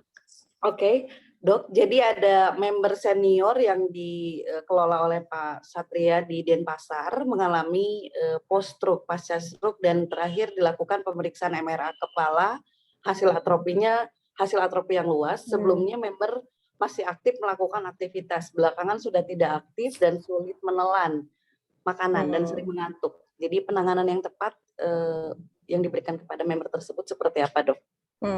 Jadi kalau misalnya ada riwayat stroke, mesti cari tahu dulu penyebab stroke-nya apa. Dan kedua, stroke-nya itu apa, kecil seperti yang gambar-gambar yang sudah saya tunjukkan, atau gambar satu yang setengah otaknya sudah hitam semua. Karena itu akan mempengaruhi outcome atau luaran prognosis ke depannya gitu. Karena kemudian otomatis penyebab stroke-nya itu harus diobatin gitu. Apakah dia ada kelainan jantung, apakah hipertensi atau diabetes, itu harus diobatin. Kemudian dari hasil MRA, mungkin MRI kali ya, karena kalau MRI itu angiografi, kita ngelihat pembuluh darah otak. Kalau MRI lebih ngelihat ke struktur otaknya itu sendiri. Atrofi otak yang luas. Atrofi berarti otaknya menciut. Saya tidak tahu nih seberapa derajatnya. Jadi kalau atrofi atau pengkisutan dari otak itu ada derajat-derajatnya. Otomatis kalau misalnya pengkisutannya itu berlangsung progresif, kemudian di daerah-daerah lokasi untuk kemampuan menelan, itu otomatis akan membutuhkan alat bantu. Contohnya dengan pemasangan NGT ya, jadi pasang selang dari hidung ke lambung gitu. Dan mesti dicari tahu penyebab dia atrofi itu apa gitu. Ada beberapa penyakit sebagai contohnya frontal lobe demensia itu, jadi otaknya dari depan sampai ke samping itu dia lama-lama mengkisut. Berarti otomatis kemampuan otak mulai nanti dari yang simple kemampuan berkomunikasi sampai nanti kemampuan mengurus diri, kemampuan untuk dia berkemih itu semua akan terganggu. Jadi kalau saran saya sih harus, kalau sudah tahu hasil seperti ini, kemungkinan besar dia sudah berobat ke dokter neuro. Karena nggak ujuk-ujuk pasien datang ke rumah sakit minta di MRI dong ya. Mesti kalau misalnya belum jelas terhadap penjelasan dari dokter, sebaiknya ditanyakan ulang sampai pasien mengerti. Atau misalnya, masa sih masih belum yakin, kita boleh kok sebagai pihak dari keluarga pasien second opinion ke dokter lain gitu dengan membawa hasil-hasil gitu. Jadi karena kalau sudah mengkisut otomatis itu perjalanannya sudah berlangsung dengan lama. Enggak dalam hitungan hari. Jadi kita harus tahu goal ke depannya apa dan itu harus dievaluasi lebih lanjut gitu. Baik, kita lanjutkan mungkin Dok. Ada Ibu Sri Mariani bertanya, suaminya 71 tahun, sesudah dipasang ring 3 bulan, kemudian mengalami demensia dan halusinasi. Apakah ini termasuk Alzheimer dan apakah bisa normal kembali? Sekarang sedang dalam perawatan dokter jantung, dokter saraf, dan dokter psikiatri. Riwayatnya dipasang ring 3 bulan yang lalu mungkin ya Dok.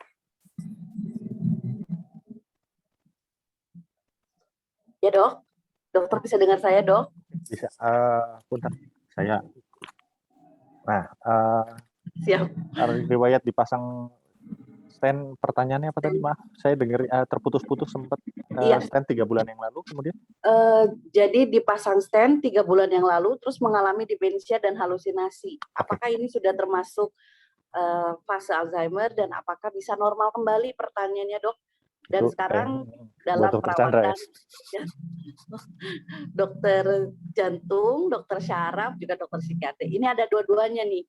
Mungkin Ibu Mariani happy sekali nih karena ada dokter Chandra, juga ada dokter MRC ya.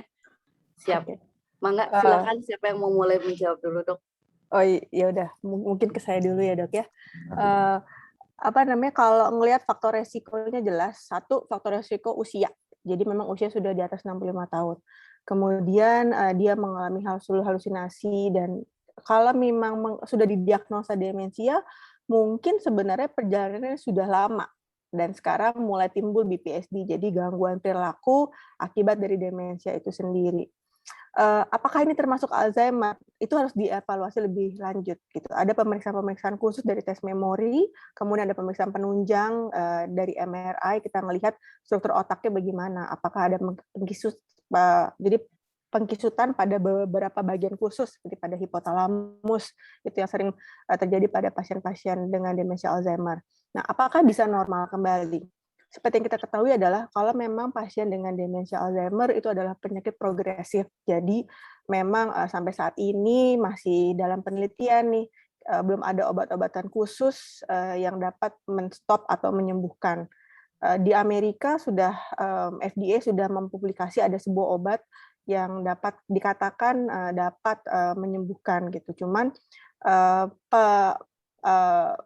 lakukan di dalam klinis itu sendiri, satu, obatnya belum nyampe Indonesia.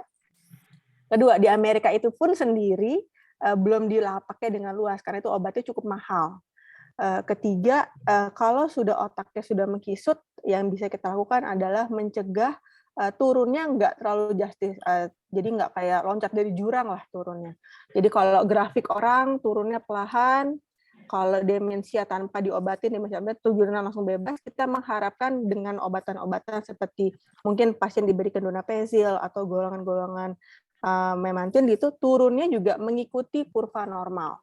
Jadi keluarga dan pasien memiliki waktu yang cukup untuk beradaptasi dengan penyakit tersebut, gitu, dengan memaksimalkan kualitas hidupnya. Dan pasien sudah ada halusinasi, biasanya kalau sudah dirawat dengan dokter saraf dan dokter psikiatri, biasanya dikasihkan obat-obat sejenis obat penenang ya, supaya dia halusinasinya itu tidak mengganggu diri sendiri juga, gitu.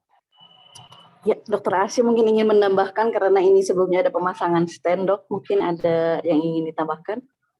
Oke. Untuk pemasangan stent, saya tidak tahu. Di situ ada indikasinya beberapa ya, pemasangan stent itu. Satu, kalau ada serangan. Yang kedua, kalau ada nyeri dada yang sudah diketahui akibat penyempitan di pembuluh darah koroner. Serta ada beberapa indikasi khusus pada gagal jantung atau penurunan fungsi pompa bilik jantung kiri tertentu yang sudah diseleksi, maka dilakukan pemasangan stent dengan harapan aliran darahnya lancar lagi, fungsi jantungnya membaik.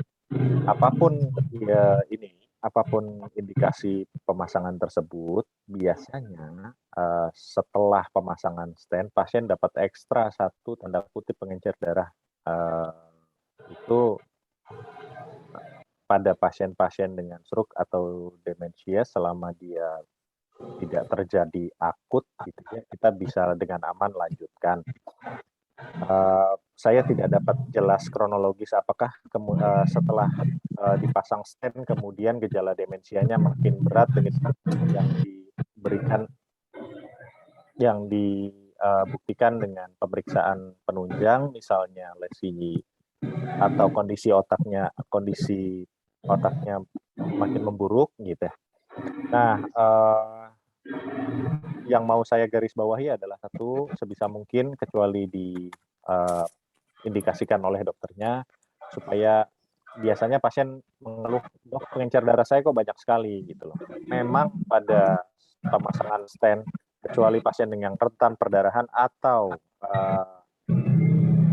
sedang mengalami perdarahan, kita memberikan pengencer darah itu double, itu biasanya 1 tahun. Bisa 1 bulan, bisa 3 bulan, tapi indikasinya. Nah, itu aja yang saya mau. Ini karena sering tiba-tiba di stop atau karena satu dan lain hal nggak bilang sama dokternya, biasanya stand-nya malah jadi nutup lagi nanti. Oh, ngeri juga ya dok ya dengernya. Jadi betul-betul harus memang terkontrol, terkendali dengan baik dan juga butuh pengawasan dari keluarga. Mungkin karena ini pasien sudah mengalami halusinasi dan demensianya semakin memburuk. Dokter, ini ada Dokter Arsy, ada Pak Dharma dari Jakarta, mohon pencerahan kalau pasien Alzheimer tiba-tiba muntah, sakit dadanya bagian atas dan tengah. Kira-kira apa ya dok penyebabnya? Tensi normal, tidak ada riwayat penyakit jantung atau hipertensi. Nah, ini bisa di backup juga mungkin Dokter Chandra ya. Oke, kalau tiba-tiba nyeri dada, saya akan tanya, kalau saya nggak ada ini lagi ya, tidak punya data lagi, saya akan anggap itu serangan sampai terbukti bukan. Ya, karena nyeri dada di bagian atas, saya nggak tahu karakteristik nyerinya, ada beberapa kelainan jantung dan pembuluh darah yang serius, yang harus mendapat penanganan segera, tidak selalu harus berhubungan dengan koroner. Gitu. Saya anggap itu serangan akut, apapun itu bisa koroner, bisa misalnya pembuluh darah besar. Nah, sampai muntah itu biasanya kalau karena nyerinya muntah itu biasanya sesuatu yang serius. Oke. Sampai terbuka. Jadi mungkin lebih baik dipastikan pergi ke vaskes terdekat dan bertemu dengan dokter-dokter spesialis jantung atau yang bisa menangani ya dok ya. Dilanjutkan ada pertanyaan, apakah epilepsi mempercepat demensia? Bagaimana mengatasinya dan buat lansia di atas 60 tahun yang mempunyai riwayat tekanan darah cenderung rendah dan heart rate tinggi, apakah mempercepat demensia? Terapi apa yang harus dilakukan? Dokter Chandra atau Dokter Arsy mungkin bisa bantu jawab pertanyaan ini. Untuk Ibu Aristianti ya, Abimanyu. Jadi apakah epilepsi mempercepat demensia? Jadi kan kalau epilepsi itu terjadi kejang gitu. Kalau kejangnya, seperti kita tahu, setiap kali kita kejang itu oksigen nggak masuk ke otak.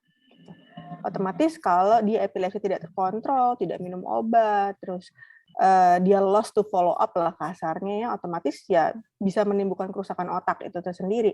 Nah, kerusakan otak ya kalau terjadi di bagian-bagian otak yang mempengaruhi kognisi ya otomatis bisa memperparah dari demensianya kalau memang sudah mempunyai. Jadi bagaimana mengatasinya? Ya harus kontrol ke dokter, minum obatnya harus rutin sampai dikatakan boleh stop. Ingat bahwa epilepsi itu bisa 70% bisa sembuh. Ya, 3 tahun bebas kejang dengan dosis obat yang sesuai itu harus dievaluasi. Jangan karena bosen ya langsung di stop gitu. Karena begitu dia stop kemungkinan besar bisa kejang lagi dan kejangnya begitu lepas bisa sampai nggak sadar. Itu yang kita nggak mau. Kemudian pola hidup yang baik. Pola hidup yang baik itu ngaruh ke semua penyakit. Mau demensia, kayak mau penyakit jantung, kayak mau epilepsi itu ngaruh. Gitu. Jadi istirahat cukup, olahraga, obat yang rutin itu penting. Dan kalau mungkin nanti bisa ditambah oleh dokter Arsy ya mengenai lansia di atas 60 tahun yang memiliki riwayat tekanan darah cenderung rendah dan heart rate tinggi, apakah mempercepat demensia? Jadi kalau nanti kelainan jantungnya itu mempengaruhi aliran darah ke otak, otomatis pasien memiliki resiko yang tinggi untuk terjadi demensia. Gitu. Jadi itu harus dievaluasi oleh dokter jantung itu sendiri. Apakah butuh obat-obatan untuk mengatasi keluhannya ini? Gitu. Mungkin Dokter Arsy bisa menambahkan. Oke. Untuk kasus lansia dengan tekanan darah dan resting heart rate yang tekanan darahnya rendah, resting heart rate tinggi, saya nggak tahu berapa. Kalau kita, tapi aman untuk kita bilang begini. Dari setting itu informasi yang ini, yang sepotong ini, saya akan menganggap ada sesuatu yang salah. Intinya begini, tekanan darah sama laju detak jantung itu kecepatan beat per minute itu bergotong royong, dia mempertahankan asupan darah ke otak. Itu dulu yang pertama. Artinya kalau dia nggak perlu, tensinya makin tinggi, seharusnya ini dalam kondisi istirahat, tidak stres dan tidak ada pengaruh lainnya. Harusnya kalau tekanan darahnya makin turun, heart rate-nya makin naik gitu ya. Sebaliknya, heart rate-nya turun, tekanan darah naik. Kalau di lansia harusnya kebalikannya, gitu. Karena secara fisiologis dengan dengan demand-nya permintaan asupan darah pada lansia itu di seluruh tubuhnya turun. Jadi cardiac output-nya harusnya turun seiring dengan usia. Kalau usianya di atas 75, heart rate-nya di racing di 120, saya akan cari satu masalah di jantungnya sampai saya yakin itu bukan. Itu bisa jadi tensinya rendah sebagai kompensasi heart rate-nya gitu yang tinggi. Tinggal berapa dan kenapa. Baik. Mungkin ini kita lanjutkan ke Ibu Endah dari Cirebon. Pertanyaannya bisa dijawab oleh Dr. Arsy dan juga Dr. Chandra. Kalau ada penyakit diabetes, TB usus, dan kista, apa boleh divaksin, Dok? Mungkin ini agak menyimpang, tapi sekarang season orang vaksin, karena harus punya sertifikat, peduli lindungi. Jadi ini mungkin di luar tema, tapi mungkin bisa dibantu dijawab Dr. Chandra atau Dr. Arsy. Silakan. Dr. Arsy mau duluan, silakan. Diabetes, TB usus, dan kista, Dok. Boleh divaksin tidak? Oke. Saya sama Dr. Chandra pasti sering serempet gitu ya. Ada sering banget. Pasien stroke gitu. Udah komplikasinya macam-macam, tapi baru saya sekaligus kista, TB usus, sama diabetes. Diabetes dan kista sering. Prinsipnya sih begini, kalau dua kondisi itu tidak dalam kondisi akut, artinya dalam range tertentu, nanti ada checklistnya, Ibu boleh lihat. Misalnya nih ya, checklistnya itu stabil tuh seperti apa sih kalau diabetes, gula darah gitu. Ini tidak ada gejala 1, 2, 3, 4. Maka pada dasarnya, pada prinsipnya, kecuali ada kondisi tertentu yang kita nggak tahu, itu boleh dan aman untuk divaksin. TBC juga demikian, apalagi yang sudah menjalani pengobatan intensif. Tapi kalau besoknya misalnya TB ususnya harus dioperasi atau segala macam, itu beda lagi tentunya. Ini kan kasustik. Tapi kalau saya lihat ininya, alur ceritanya relatif aman, minimal buat tanya. Karena di situ nanti kalau saran saya nih berulang-ulang sama pasien saya yang rata-rata juga lansia, kemudian komplikasinya banyak. Gitu. Gini deh, Bapak atau Ibu lihat itu checklistnya apa, atau anaknya deh, main deh ke situ. Nanti kita akalin, kalau saya bilang boleh gitu, tapi nanti ibunya takut-takut, saya jelasin satu-satu biasanya gitu. Dan tiap-tiap nggak selalu sama, tiap-tiap posko vaksinasi itu. Misalnya pasien saya kemarin 170 per 90, 87 gitu, masih divaksin. Tapi di posko yang lain, karena safety threshold-nya atau ambang keamanannya dia dinaikkan, lebih tinggi, dia nggak mau ambil risiko, terutama pada lansia dengan segala macam komorbid, saya bisa mengerti, oke, mereka mau hati-hati dulu, diturunin dulu tensinya. Gitu. Yang gimana juga 170-an dengan pada pasien saya itu nggak baik. Gitu. Nah, bisa dikomunikasikan. Misalnya, mangga saya kembalikan ke Dr. Chandra. Dr. Chandra mungkin, Dok. Saya setuju dengan Dr. Arsy gitu. Jadi kalau melihat dari penyakit yang sudah lama itu, bukan penyakit akut ya. Jadi pasti kalau memang sudah terkontrol kayak diabetesnya, kalau gulanya masih 400 ya pasti akan disuruh hold. Kecuali dia sudah terkontrol dengan bagus, gula darah puasa 2 jam habis makannya terkontrol dengan bagus, HbA1c-nya bagus, kemudian TB usia sudah berobat, tidak lagi dalam fase akut, dalam artian kayak tadi Dr. Arsy bilang, tidak lagi mau rencana operasi, kemudian kistanya terkontrol, tidak mengganggu, biasanya itu guideline-nya baik, boleh dilakukan vaksin. Tapi saran saya adalah konfirmasi lagi, baik nih ke penyakit diabetesnya, konfirmasi ke penyakit dalam, TB ususnya baik ke penyakit dalam atau mungkin dia dirawat oleh dokter bedah, itu harus dievaluasi. Dan kista, apakah kistanya, saya kurang tahu nih penjelasannya, apakah kista di endometrium atau di mana, itu harus konfirmasi lagi kepada dokter obgynnya gitu. Nah, dari ketiga itu baru diambil kesimpulan apakah boleh apa tidak gitu. Kalau memang pasien Ibu Endah ini masih takut, atau misalnya banyak tempat vaksin yang butuh surat surat ini ya, surat layak vaksin dari Baik. dokternya gitu, kayak dari saya. Dok, Pak, saya stroke nih, dari posko vaksinnya minta surat keterangan bahwa divaksin apa enggak gitu. Itu nanti biasanya akan diberikan oleh dokter yang dokter yang menangani. Jadi kalau diabetes ya dari dokter penyakit dalamnya itu sendiri. Gitu. Mungkin Penelusurannya harus betul-betul ya dok ya. Iya, apalagi yang sudah komorbidnya banyak gitu, biasanya orang-orang dari posko vaksin juga meminimalisir resiko yang bisa terjadi gitu. Kemudian untuk pertanyaan yang kedua, kenapa umur 40 tahun sering lupa-lupa barang, nggak fokus? Ya. Apakah itu gejala demensia? Jadi kalau secara umum garis besarnya dikatakan demensia itu biasanya resiko meningkat kalau kita sudah lansia ya, di atas 60-65. Tapi ya ada yang namanya early Alzheimer gitu. Jadi pada usia-usia masih muda. Mesti dievaluasi lebih lanjut sih saran saya, karena umur 40 tahun itu masih usia aktif produktif sekali ya gitu. Dan apakah memang lupa-lupanya ini karena multitasking. Seringkali kan kita handphone di kanan, laptop sebelah kiri, Zoom kanan kiri, plus nanti ngajarin anak lagi sekolah online gitu. Semua tuh distracted gitu. Ini langsung ke saya dok, langsung to the bone ini mah dok. 41 tahun kognitif menurun saya itu mah. Iya. Anda mewakili sekali Bu Endah. Jadi itu harus dievaluasi lebih lanjut gitu. Kadang-kadang nggak semua orang bisa multitasking. Otomatis kalau kita multitasking, konsentrasi kita kebagi-bagi. Jadi nggak 100% ke yang A gitu. Nanti ada yang 50 ke A, 40 ke B, yang ke C-nya malah cuma 10 gitu. Otomatis itu bisa meningkatkan kita nggak fokus. Dan sebaiknya sih harus dievaluasi lebih lanjut.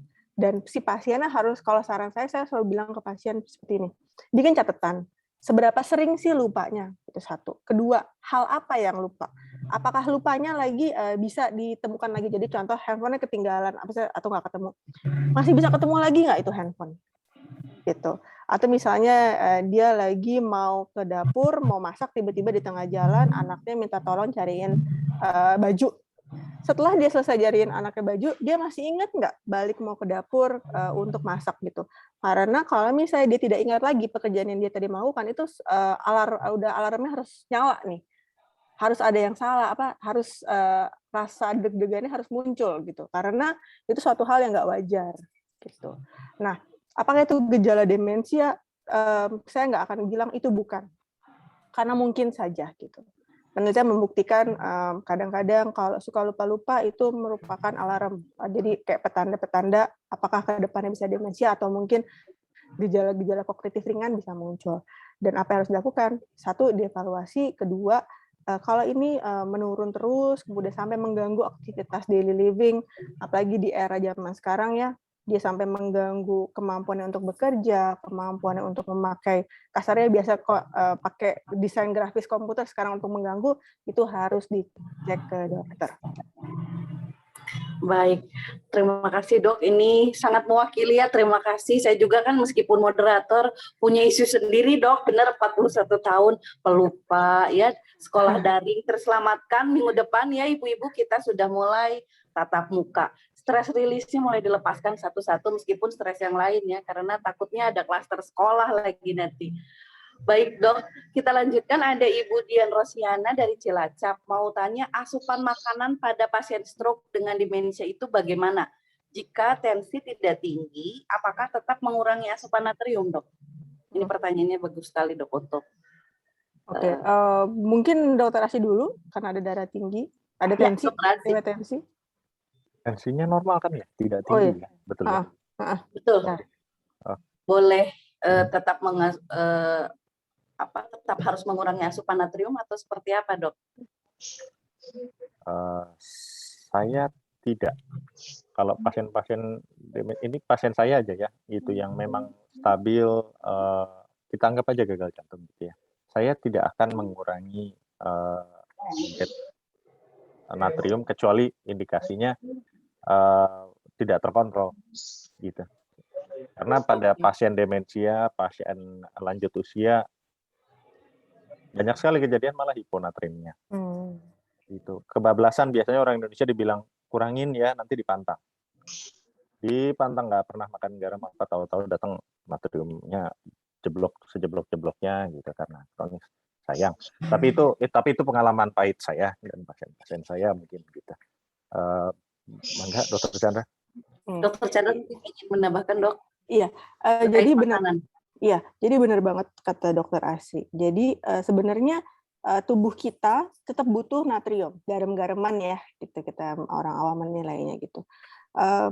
Kalau dan orang Indonesia, saya tensi tinggi langsung pantang ya dok. Iya, datang-datang natriumnya 109, natriumnya 110 gitu ya. Langsung pasiennya, karena natrium itu penting banget. Natrium itu penting untuk dia kerja dari otak juga penting. Kalau misalnya natriumnya kerendahan, itu bisa penurunan kesadaran, bisa kejang gitu. Apalagi pada orang tua. Orang tua itu rata-rata nafsu makannya udah nggak kayak anak 17 tahun lagi kan ya Mbak Wulan ya. Dia lebih sering makannya itu dikit, baru 2-3 sendok sudah kenyang. Kemudian otomatis dengan komorbid misalnya ada masalah dengan gusi dan gigi gitu. Asupan makanannya dia jadi picky, jadi milih maunya yang lembut-lembut atau maunya ya dok. Ya. Kemudian makin kadang-kadang tidak mau makanan-makanan yang kenceng dalam artian bumbu-bumbunya gitu. Otomatis tanpa direstriksi dengan rendah kalium, rendah natrium, itu udah terrestriksi sendiri itu. Nah, yang mesti diperhatikan adalah garam-garaman itu gitu. Kalau tensi sudah terkontrol, kemudian dia cocok dengan obat itu, natrium tetap diberikan gitu. Karena jangan sampai dia malah jadi loss, kerendahan, dan hal-hal yang tidak diinginkan itu muncul. Dan pada pasien dengan stroke, dengan demensia, prinsipnya adalah makanannya gizinya seimbang. Gitu. Mau pasien dengan demensia ataupun stroke itu, satu, gizi harus terpenuhi. Kasarnya kalau zaman dahulu 4 sehat 5 sempurna ya, atau kalau sekarang kita istilahnya gizi seimbang. Vitamin, mineral itu penting gitu. Misalnya ada protein, misalnya dia susah untuk mengunyah daging gitu, kita bisa memilih dengan bisa pakai tempe, tahu, ikan, telur gitu. Banyak option-option lain untuk memenuhan gizi dari lansia itu sendiri. Gitu. Prinsipnya itu.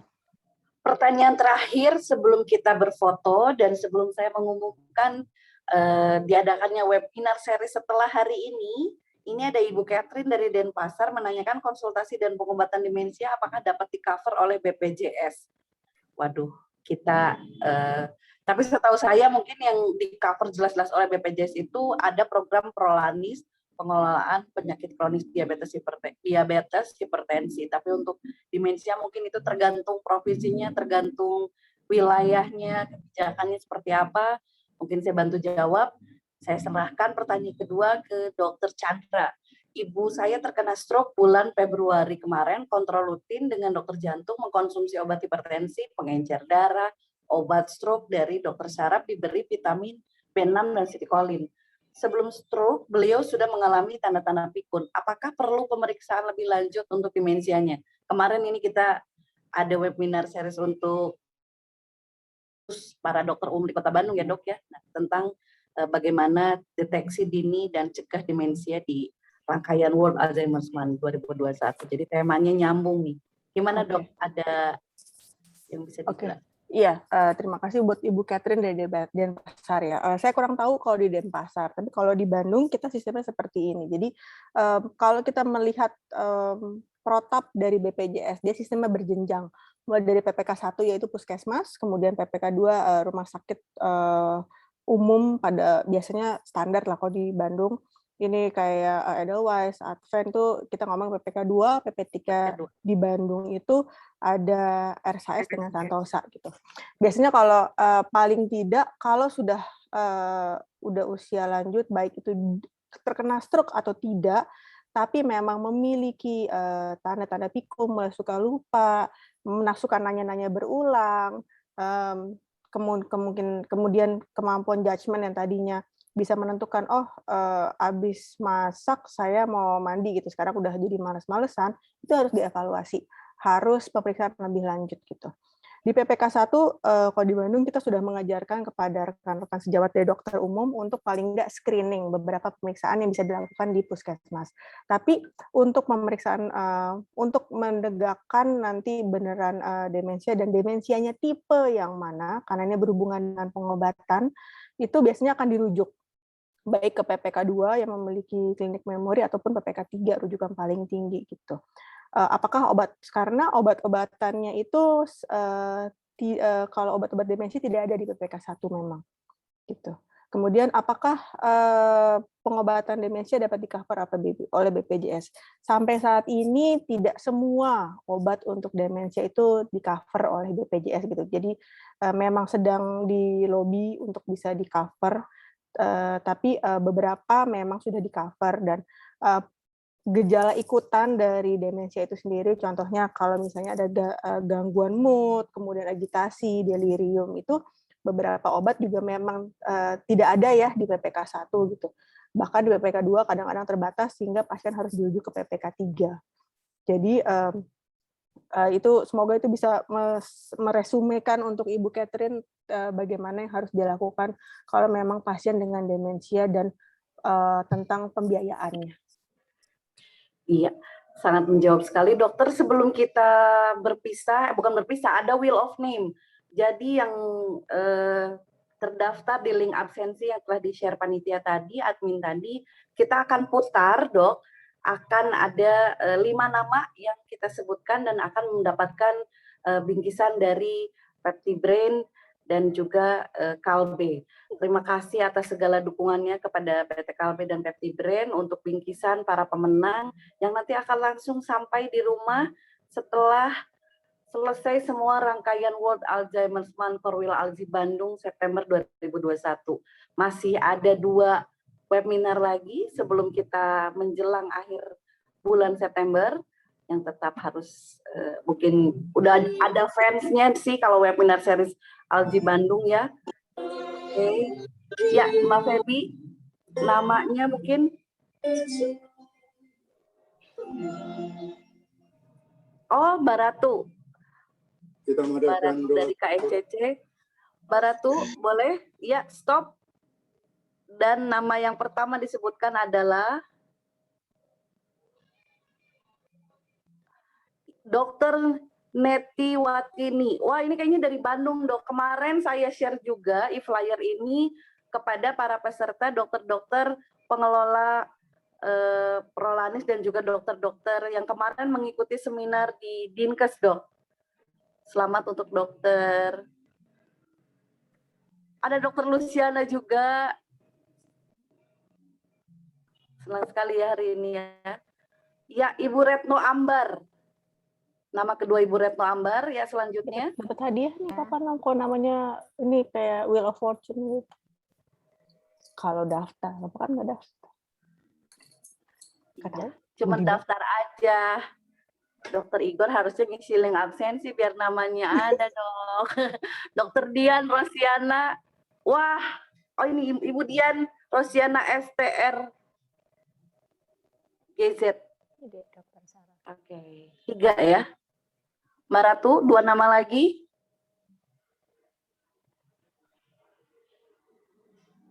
Iya. 2 nama lagi. Ibu Sri Juliati. Nanti sudah di-collect namanya oleh teman-teman dari PeptiBrain. Biar dikirimkan di akhir September hadiah atau giveaway sebagai reward kami telah mengikuti webinar seluruh rangkaian webinar series Alzi Bandung. Dan terakhir Bapak Sugiarto. Oke, kita beri tepuk tangan. Dan sebelum kita berfoto, saya ingin menyampaikan ucapan terima kasih yang sangat luar biasa kepada Dr. MRC, Dr. Hatur Nuhun, jangan kapok, mohon maaf salah sebut tempat praktek karena kognitif. Ibu 41 tahun ini terlalu multitasking. Webinar bulan ini ada 8 saudara-saudara ya. Alhamdulillah. Terima kasih banyak. Sawang Suna. Sawang Suna. Mudah-mudahan kagentosan kasayanana ku Allah. Nah, ini ada subtitle orang Denpasar pasti nggak tahu nih. Semoga semua kebaikan dokter Chandra, baik dokter MRC digantikan oleh Tuhan yang Maha Kuasa, Allah Subhanahu wa Ta'ala. Mudah-mudahan dokter selalu sehat, sukses berkarirnya, keluarga semua sehat dalam lindungan Tuhan dan Allah Subhanahu wa Ta'ala. Dan untuk para peserta webinar, Bapak Ibu semua, terima kasih sudah menghadiri. Sebelum berfoto, saya izin pengen dibuka Yang dasteran juga nggak apa-apa, saya maklum ini hari Minggu. Ibu nggak tahu aja saya pakai t-shirt, bawahnya kan saya pakai daster juga. Oke, dibuka aja boleh?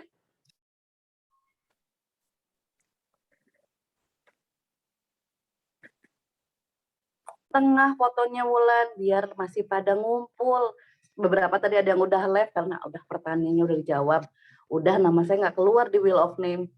Jadi mungkin sudah live. Baik, tidak apa-apa. Yang tersisa boleh dibuka, saya cek-cek nih. Oke, Ibu Yanitan, Ibu Lidiana, Pak Nau. Ini dari berbagai provinsi. Ibu Tuti, aku mau dibuka, pengen lihat rambut barunya Ibu Tuti. Iya, jangan sedih, jangan ragu, nggak apa-apa. Dimaklum kalau hari Minggu kita nggak prima ya, nggak on gitu. Tidak apa-apa. Setelah ini yang udah punya sertifikat vaksin mungkin bisa jalan-jalan ke mall. Dokter Novelin, hari ini tidak praktek, tidak visit. Oke, tidak apa-apa. Jangan sedih. Oh, wow, lengkap dengan headcap. Selamat berjuang, Dokter Novelin. Baik, Dokter Lucy. Dokter Lucy. Jadi banyak dokter pesertanya, Dokter Chandra, karena kemarin saya share juga infonya barangkali akan disebarkan ke peserta Prolanis atau ke pasien-pasien di puskesmas yang biasa dikelola oleh para dokter di layanan primer di Kota Bandung ya. Baik, terima kasih dari saya. Mari sebelum kita berfoto, kita ucapkan alhamdulillah karena acara webinar hari ini berjalan dengan lancar meskipun agak sedikit terhambat. Oke, baik. Ya, kita berikan senyum terbaik. Mbak Ratu, Mbak Febi bisa dibantu screenshot untuk saya nanti posting di Instagram Alzi Bandung. Jangan lupa setelah tanggal 21 masih ada webinar khusus tokoh muda dalam tanda kutip ya, muda dan menginspirasi tokoh-tokoh senior. Salah satunya ada Dr. Yustiani dari Alzi Bandung dan ada Ibu Popong Oce yang viral itu ya, nanti akan sharing kenapa beliau di usianya yang sangat senior masih tetap semangat dan produktif. Saksikan di webinar Alzi tanggal 21 September hari Selasa masih mengenai seputar mengenali demensia Alzheimer, pentingnya deteksi dini di seluruh rangkaian World Alzheimer's Month 2021, seluruh rangkaian webinar di Kota Bandung Alzi. Oke, sudah difoto ya, mungkin saya sambil cuap-cuap karena foto harus berjalan, pengumuman harus berjalan, multitasking kan kalau kita orangnya ya. Baik, siap? 1, 2, 3. Iya, satu lagi. 1, 2, 3. Oke, terima kasih. Salam sehat dari Bandung untuk yang di luar Bandung, untuk yang di Bandung. Mungkin kita bisa bertemu di momen-momen event offline yang sangat ingin saya selenggarakan bersama para pengurus Korwil Alzi Bandung. Mudah-mudahan pandeminya selesai, vaksin sampai sudah menyebar dan bisa dilaksanakan dan semua orang sudah mendapatkan sertifikat